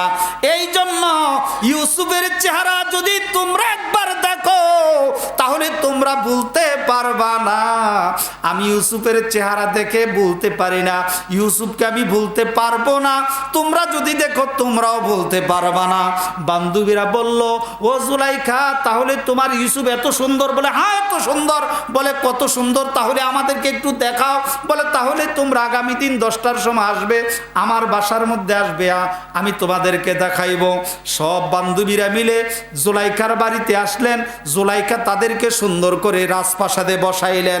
সুন্দর করে বসাইয়া তাদেরকে মেহমানদারি করলেন। প্রত্যেকের হাতের মধ্যে একটা ফল দিলেন, মনে করেন একটা আপেল দিলেন। কি দিলেন? একটা আপেল দিলেন।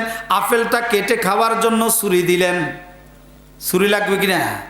প্রত্যেকের হাতে হাতে একটা ফল দিলেন এবং একটা ছুরি দিলেন।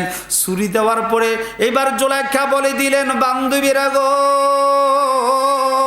আমি তোমাদেরকে ফল দিলাম, ফল কাটার জন্য ছুরিও দিলাম, কিন্তু শর্ত হলো আমি যখন বলবো তখন তোমরা ফলের মধ্যে ফুঁস দিবা, এর আগে না।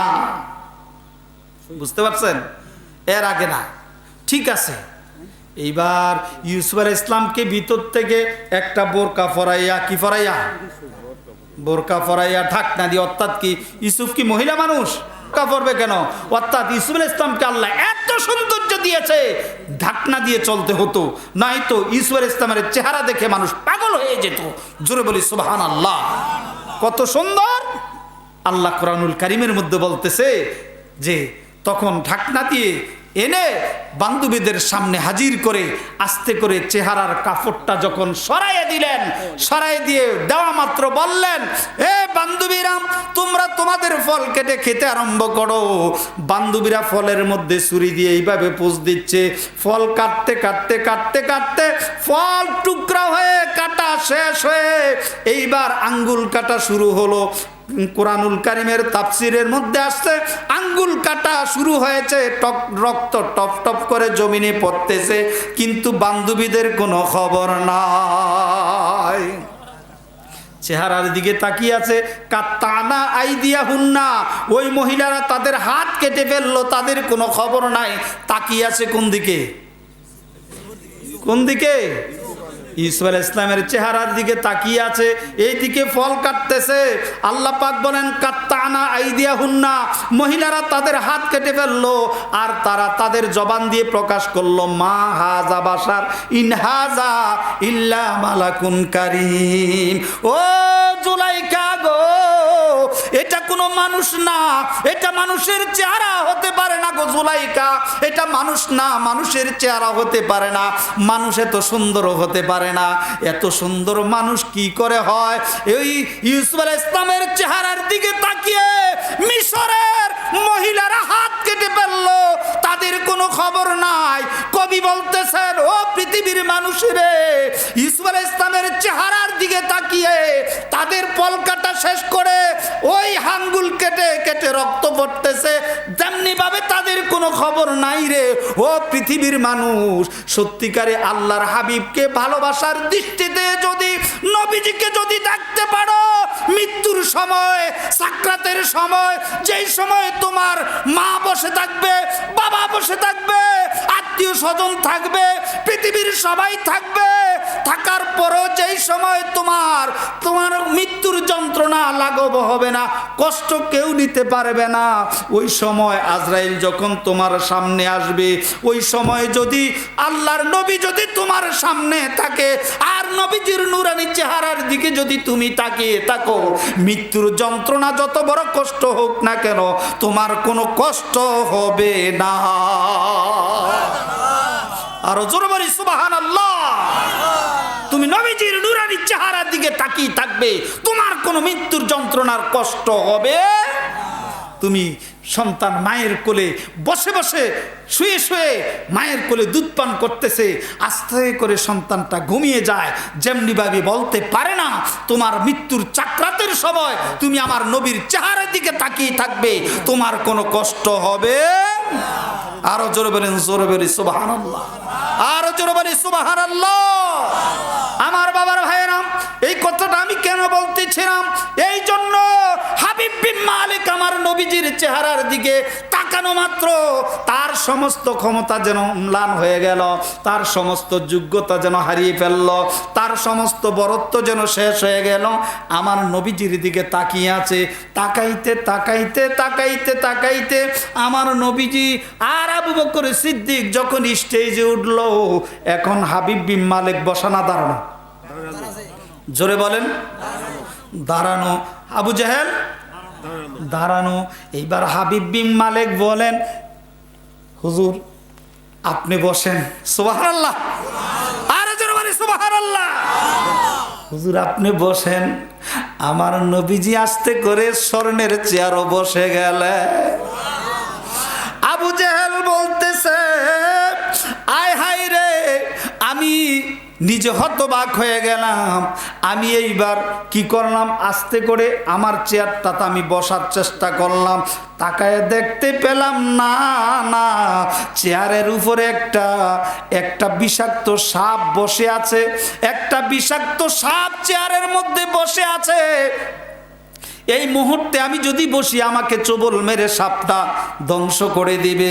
এখন আমি কি করলাম, শয়তান তো, শয়তানি বুদ্ধি মাথার মধ্যে কয়, না না না আমিও বসবো না, আমার ওস্তাদেও বসে নাই, আমার ওস্তাদেও বসে নাই, আমিও বসবো না। ওই মুহাম্মদের সঙ্গে আবু বকর যেইটা, ওই আবু বকরকে বসায় দিব যাতে করে সাপে চোবল মেরে আবু বকরকে ধ্বংস কইরা দেয়। জোরে ভরে নাউজুবিল্লাহ, জোরে বলেন না নাউজুবিল্লাহ। যাতে করে আবু বকরকে শেষ করে দেয়। আস্তে করে আস্তে করে বুদ্ধি করলো কি, আমার যেই চেয়ারটার মধ্যে, রূপার চেয়ারটার মধ্যে সাপ বসে আছে, ওই চেয়ারটার মধ্যে আবু বকরকে বসেন বসেন বসেন। নবীজি ইশারা দিলেন, আবু বকর রে, আবু বকর দেরি করিস না রে, আবু বকর তুই রূপার চেয়ারের মধ্যে বইসা যা। আল্লাহু আকবার। এখন স্বর্ণের চেয়ারে কে? আমার আপনার নবী রাহমাতুল্লিল। রূপার চেয়ারের মধ্যে নবীজির সাথী হযরতে আবু বকর। জোরে বলেন না সুবহানাল্লাহ। ইজ্জতের মালিক কে? তত্তুরি আপনারা ঘুমায় গেছেন কি? ঘুমাইতেছে? হায় হায়, ইসলাম এত সহজ রে বাবা, এত সহজ। কত কষ্ট করে নবীজি ইসলাম পৃথিবীতে কায়েম করেছেন, কত কষ্ট। হায় হায় হায়, সেই কষ্টের পরে কষ্ট স্বীকার করে আমার আপনার নবী ইসলামের খেদমত করেছেন। আর আপনি আমি কি চিন্তা করতেছি রে বাবা? আমার বাবার হয় না, পুরা কথাটা বলবো, শেষ করবো। আহা কি কষ্ট। এইভাবে যখন হাবিব বিন মালিক এইবার দাঁড়িয়ে আছেন, আবু জেহেলও দাঁড়িয়ে আছেন, এখন দুইজন আসামির মতো দাঁড়িয়ে আছে। আর আমার নবীজি প্রধান অতিথির চেয়ারে, নবীজির সঙ্গে আবু বকর সিদ্দিক সভাপতির চেয়ারে। জোরে বলেন না মারহাবা। ইজ্জতের মালিক কে? সম্মানের মালিক কে? সব কিছু ক্ষমতা কার? আল্লাহ। যাকে ইজ্জত দেয় কেউ তাকে লাঞ্ছিত করতে পারে। জোরে বলেন না মারহাবা। এইবার আবু জেহেলও চিন্তায় পড়লো, হাবিব বিন মালিকও চিন্তায় পড়লো, চেয়ার বানাইলাম কার জন্য, বসলো কে? এইবার আবু জেহেল বলতেছে, হুজুর ও বাদশাহ হাবিব বিন মালিক, যেহেতু কষ্ট করে আপনি আসছেন, তো আর কি করবেন, দাঁড়াইয়ে একটু বলেন, কিছু জিজ্ঞাসা করেন, দাঁড়াইয়ে জিজ্ঞাসা করেন। বসছে বড় চেয়ারে, যেহেতু বসছে, একটু ক্ষমতাটা কতটুকু একটু দেখে যান। এবার হাবিব বিন মালিক তো চেহারা দেখে এমনিই তো অবাক হয়ে গেছে।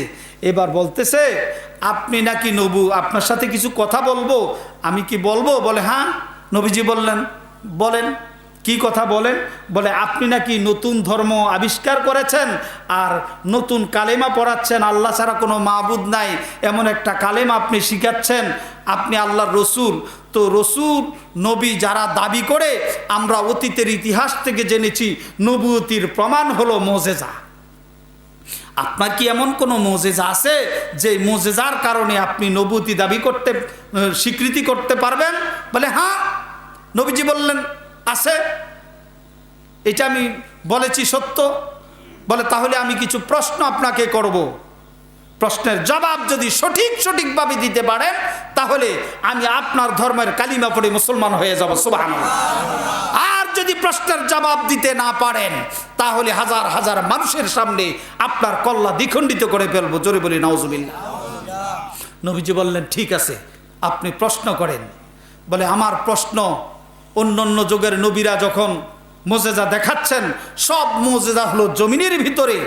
আমি আপনাকে প্রশ্ন করব, আমার মনের ভিতরে 3টা প্রশ্ন আছে, মনের ভিতরে 3টা প্রশ্ন আছে। এই 3টা প্রশ্নগুলি কি এবং এটার উত্তর কি, প্রশ্নগুলিও আপনি বলে দিবেন যদি আপনি নবী হয়ে থাকেন, প্রশ্নগুলিও বলে দিবেন এবং তার সাথে উত্তরও আপনি দিবেন। এগুলি কঠিন না সহজ? হ্যাঁ, মনের ভিতরে কি প্রশ্ন, মনের ভিতরে প্রশ্ন। আপনার আমার এই মুরব্বীর মনের ভিতরে কি আমি বলতে পারবো? আমার মনের ভিতরে কি উনি বলতে পারবে? আমরা একজনে আরেকজনের মনের খবর বলতে পারবো? পারবো না। প্রশ্নটা খুব কি কঠিন। আমার মনের ভিতরে 3টা প্রশ্ন। এই 3টা প্রশ্নের প্রশ্নগুলি কি, এই 3টা প্রশ্নের উত্তর কি, উভয়টা আপনি বলে দিবেন।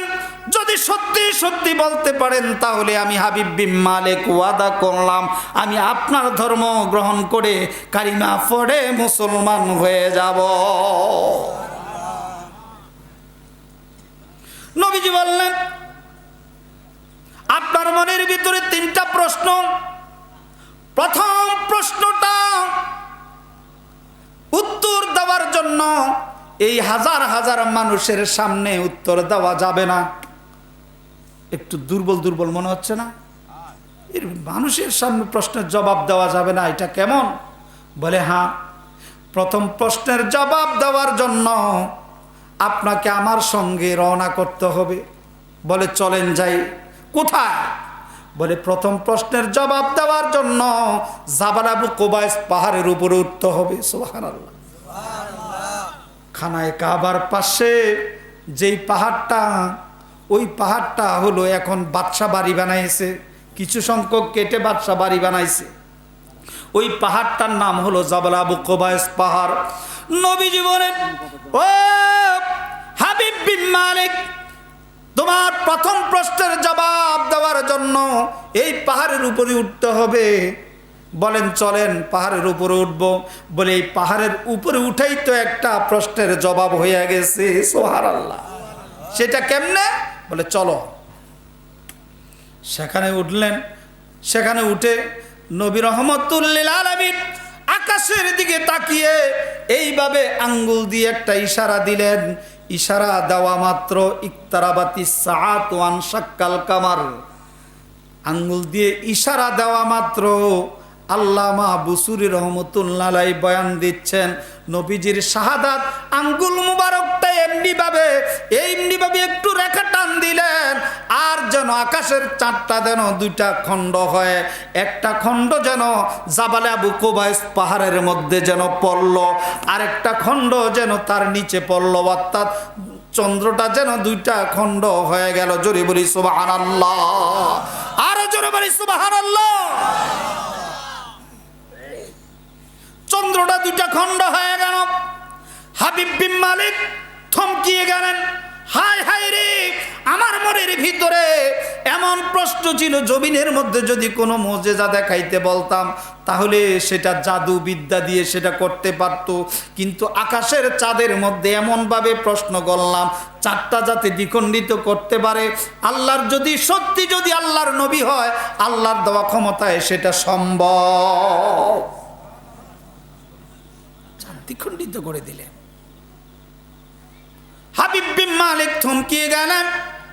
নবীজি বললেন, হে হাবিব বিন মালিক, তোমার দ্বিতীয় প্রশ্ন হচ্ছে, তোমার মনের ভিতরে জল্পনা কল্পনা, যদি আমি আল্লাহর নবী হয়ে থাকি, তোমার ইয়ামন দেশে তোমার একটা কন্যা আছে, তোমার একটা মেয়ে আছে, ওই মেয়েটা হাঁটতে পারে না, চোখেও দেখে না, অসুস্থ, এমন অসুস্থ, হাঁটতেও পারে না, চোখেও দেখে না। যদি আমি আল্লাহর নবী হয়ে থাকি, আল্লাহর দেওয়া ক্ষমতায় আমি এখান থেকে ওই মেয়েটাকে সুস্থ করে দিতে পারবো। এ হাবিব বিন মালিক রে, যা তুমি তোমার বাড়িতে গিয়ে দেখো, তোমার ওই কন্যাটা সম্পূর্ণ সুস্থ হয়ে গেছে। হাবিব বিন মালিক রে, শুধু মেয়েটা সুস্থই হয় নাই, ওই মেয়েটা আমি নবীর কালিমা পড়ে মুসলমান হইয়া গেছে। জোরে বলেন না সুবহানাল্লাহ।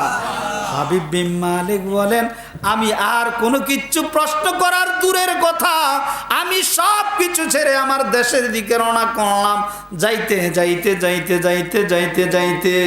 আমি যখন বাড়িতে গেলাম, অন্য সময় আমার বাড়িতে অন্যরা আমার গেট খুলে দেয়, আজকে আমি তাকায় দেখলাম রে, আমার যেই মেয়েটা হাঁটতে পারে না, চোখে দেখে না, ওই মেয়েটা দৌড়ে এসে আব্বু আব্বু বলে এসে আমার মেয়েটা আমার জন্য গেট খুলে দিয়েছে। আমি তাকায় দেখলাম রে, আমার মেয়েটার চেহারা এত সুন্দর চেহারা হয়েছে, আগের থেকে অনেক গুণ বেশি সুন্দরী হয়ে গেছে। চেহারার মধ্যে যেন এমন সৌন্দর্য চেহারা, লাবণ্য চেহারা, আমি তাকিয়ে দেখলাম এমন চেহারার মেয়ে তো আমারটা ছিল না। এই চেহারা কিভাবে হলো? আমি ভিতরে গিয়ে প্রশ্ন করলাম, মা গো, তুমি সুস্থ কিভাবে হলে? আমার মেয়েটা দুটা চোখের পানি ছেড়ে দিয়ে বলল, আব্বু গো, ও আব্বু, আমার বাড়িতে এমন একজন মেহমান এসেছে গো আব্বু, এমন একজন মেহমান এসেছে যার চেহারা এত সুন্দর, আমি দেখে অবাক হয়ে গেছি। আমার সামনে আসা মাত্র আমার চেহারার মধ্যে তার হাত মুবারক দিয়ে এইভাবে একটা মোছা দিলেন, আমার মাথার থেকে পা পর্যন্ত মোছা দিতে দেরি আমি সম্পূর্ণ সুস্থ হয়ে গেছি। আমি এইবার সুস্থ হয়ে যাওয়ার পরে তার কদমের মধ্যে জড়ায় ধরে বললাম, আপনি কে গো? আপনি যদি পরিচয় না দেন আমি আপনার কদম ছাড়ব না। এবার লোকটা জবাব দিল, ও কন্যা, মা গো, আমি তো আর কেউ না, আমি হচ্ছি আল্লাহর নবী মুহাম্মাদুর রাসূলুল্লাহ সাল্লাল্লাহু আলাইহি ওয়াসাল্লাম। সবাই বলি মারহাবা, আরো জোরে মারহাবা। মেয়েটা কালেমা পড়ে মুসলমান হয়ে গেছে। হাবিব বিন মালিক বললেন, মা গো, আমার আর যাচাই করার প্রয়োজন নাই, আমি তোমাকে সাক্ষী রেখে আমি হাবিব বিন মালিক আমিও কালেমা পড়ে মুসলমান হয়ে গেলাম। লা ইলাহা ইল্লাল্লাহু মুহাম্মাদুর রাসূলুল্লাহ সাল্লাল্লাহু আলাইহি। বাবার আমার, ভাইরা আমার, ইসলাম এত সহজভাবে আসে নাই, অনেক কষ্টের পরে কষ্ট করতে হয়েছে। সবচেয়ে গুরুত্বপূর্ণ বিষয় হলো আমি যে আলোচনাটুকুন করেছি, আমার কথায় আপনাদের কি কোনো কষ্ট হয়েছে? মনে কোনো কষ্ট হয়েছে? আমি তো আপনাদের এলাকায় নতুন আসছি, আপনাদের আলোচনা আওয়াজ কথা শুনে আমি বুঝতে পেরেছি আসলে যে আপনারা প্রথম পর্যায়ে যে অবস্থা ছিল মনে করছি যে মনে হয় আপনারা আমার কথা বুঝবেনই না ভালো করে। বলে কেন? কারণ আপনাদের মধ্যে যে চুপচাপ কথা বলতে হয়, আমাদের আলোচনা করতে হলে কথা বলতে হয়। সবচেয়ে গুরুত্বপূর্ণ বিষয় হলো মাহফিলটা হচ্ছে কবরস্থানের উদ্যোগে, কবরস্থানের উদ্যোগে।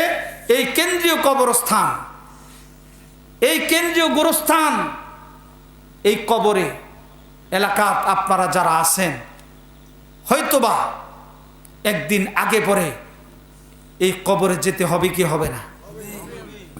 আমি আপনি কেউ থাকতে পারবো না। হয়তো কার মৃত্যু কোথায় হবে আমরা জানি না, কিন্তু বাবা চলে যেতে হবে, এটাই সত্য। আপনি আপনার সন্তানকে, 3 ব্যক্তির দোয়া কবুল বন্ধ হয় না, 3 ব্যক্তির দোয়া বন্ধ হয় না, 3টা আমল চল বন্ধ হয়ে যাবে। ইজা মাতাল ইনসানু ইনকাতা আনহু আমালুহু ইল্লা মিন সালাসা। সমস্ত আমলের দরজা বন্ধ। আপনার রুহু যখন চলে যাবে, নামাজ আপনার লাগবে না, রোজা লাগবে না, হজ লাগবে না, জাকাত লাগবে না, সব কিছু বন্ধ। নবীজি বলেন 3টা দরজা বন্ধ হবে, সেই 3টার মধ্যে একটা হলো দোয়াকারী নেক সন্তান।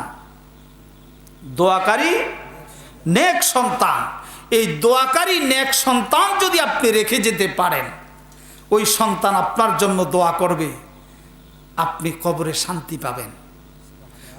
আপনি যদি সদকায়ে জারিয়া করে যেতে পারেন, এই কবরস্থানে দান করতেছেন, মসজিদে দান করতেছেন, মাদ্রাসায় দান করতেছেন, এইভাবে ভালো কাজে সদকায়ে জারিয়ার কাজে আপনি যে খরচ করতেছেন, এই দানের সওয়াব আপনি কবর থেকে পাবেন।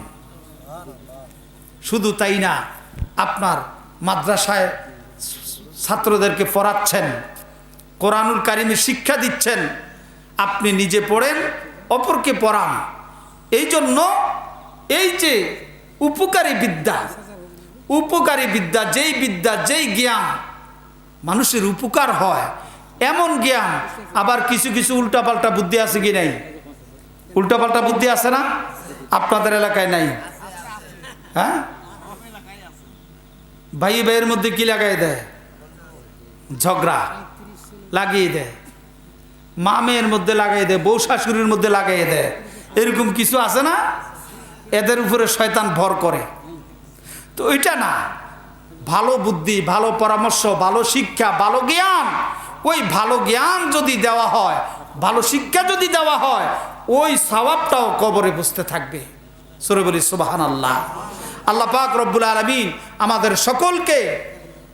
সকলকে আজকের এই মাহফিলে আসা বসা উপস্থিত হয়ে আমরা যারা শরীক হয়েছি, দান করে যারা শরীক হয়েছেন, সকলকে যেন আল্লাহ কবুল করেন। সবাই বলি আমিন।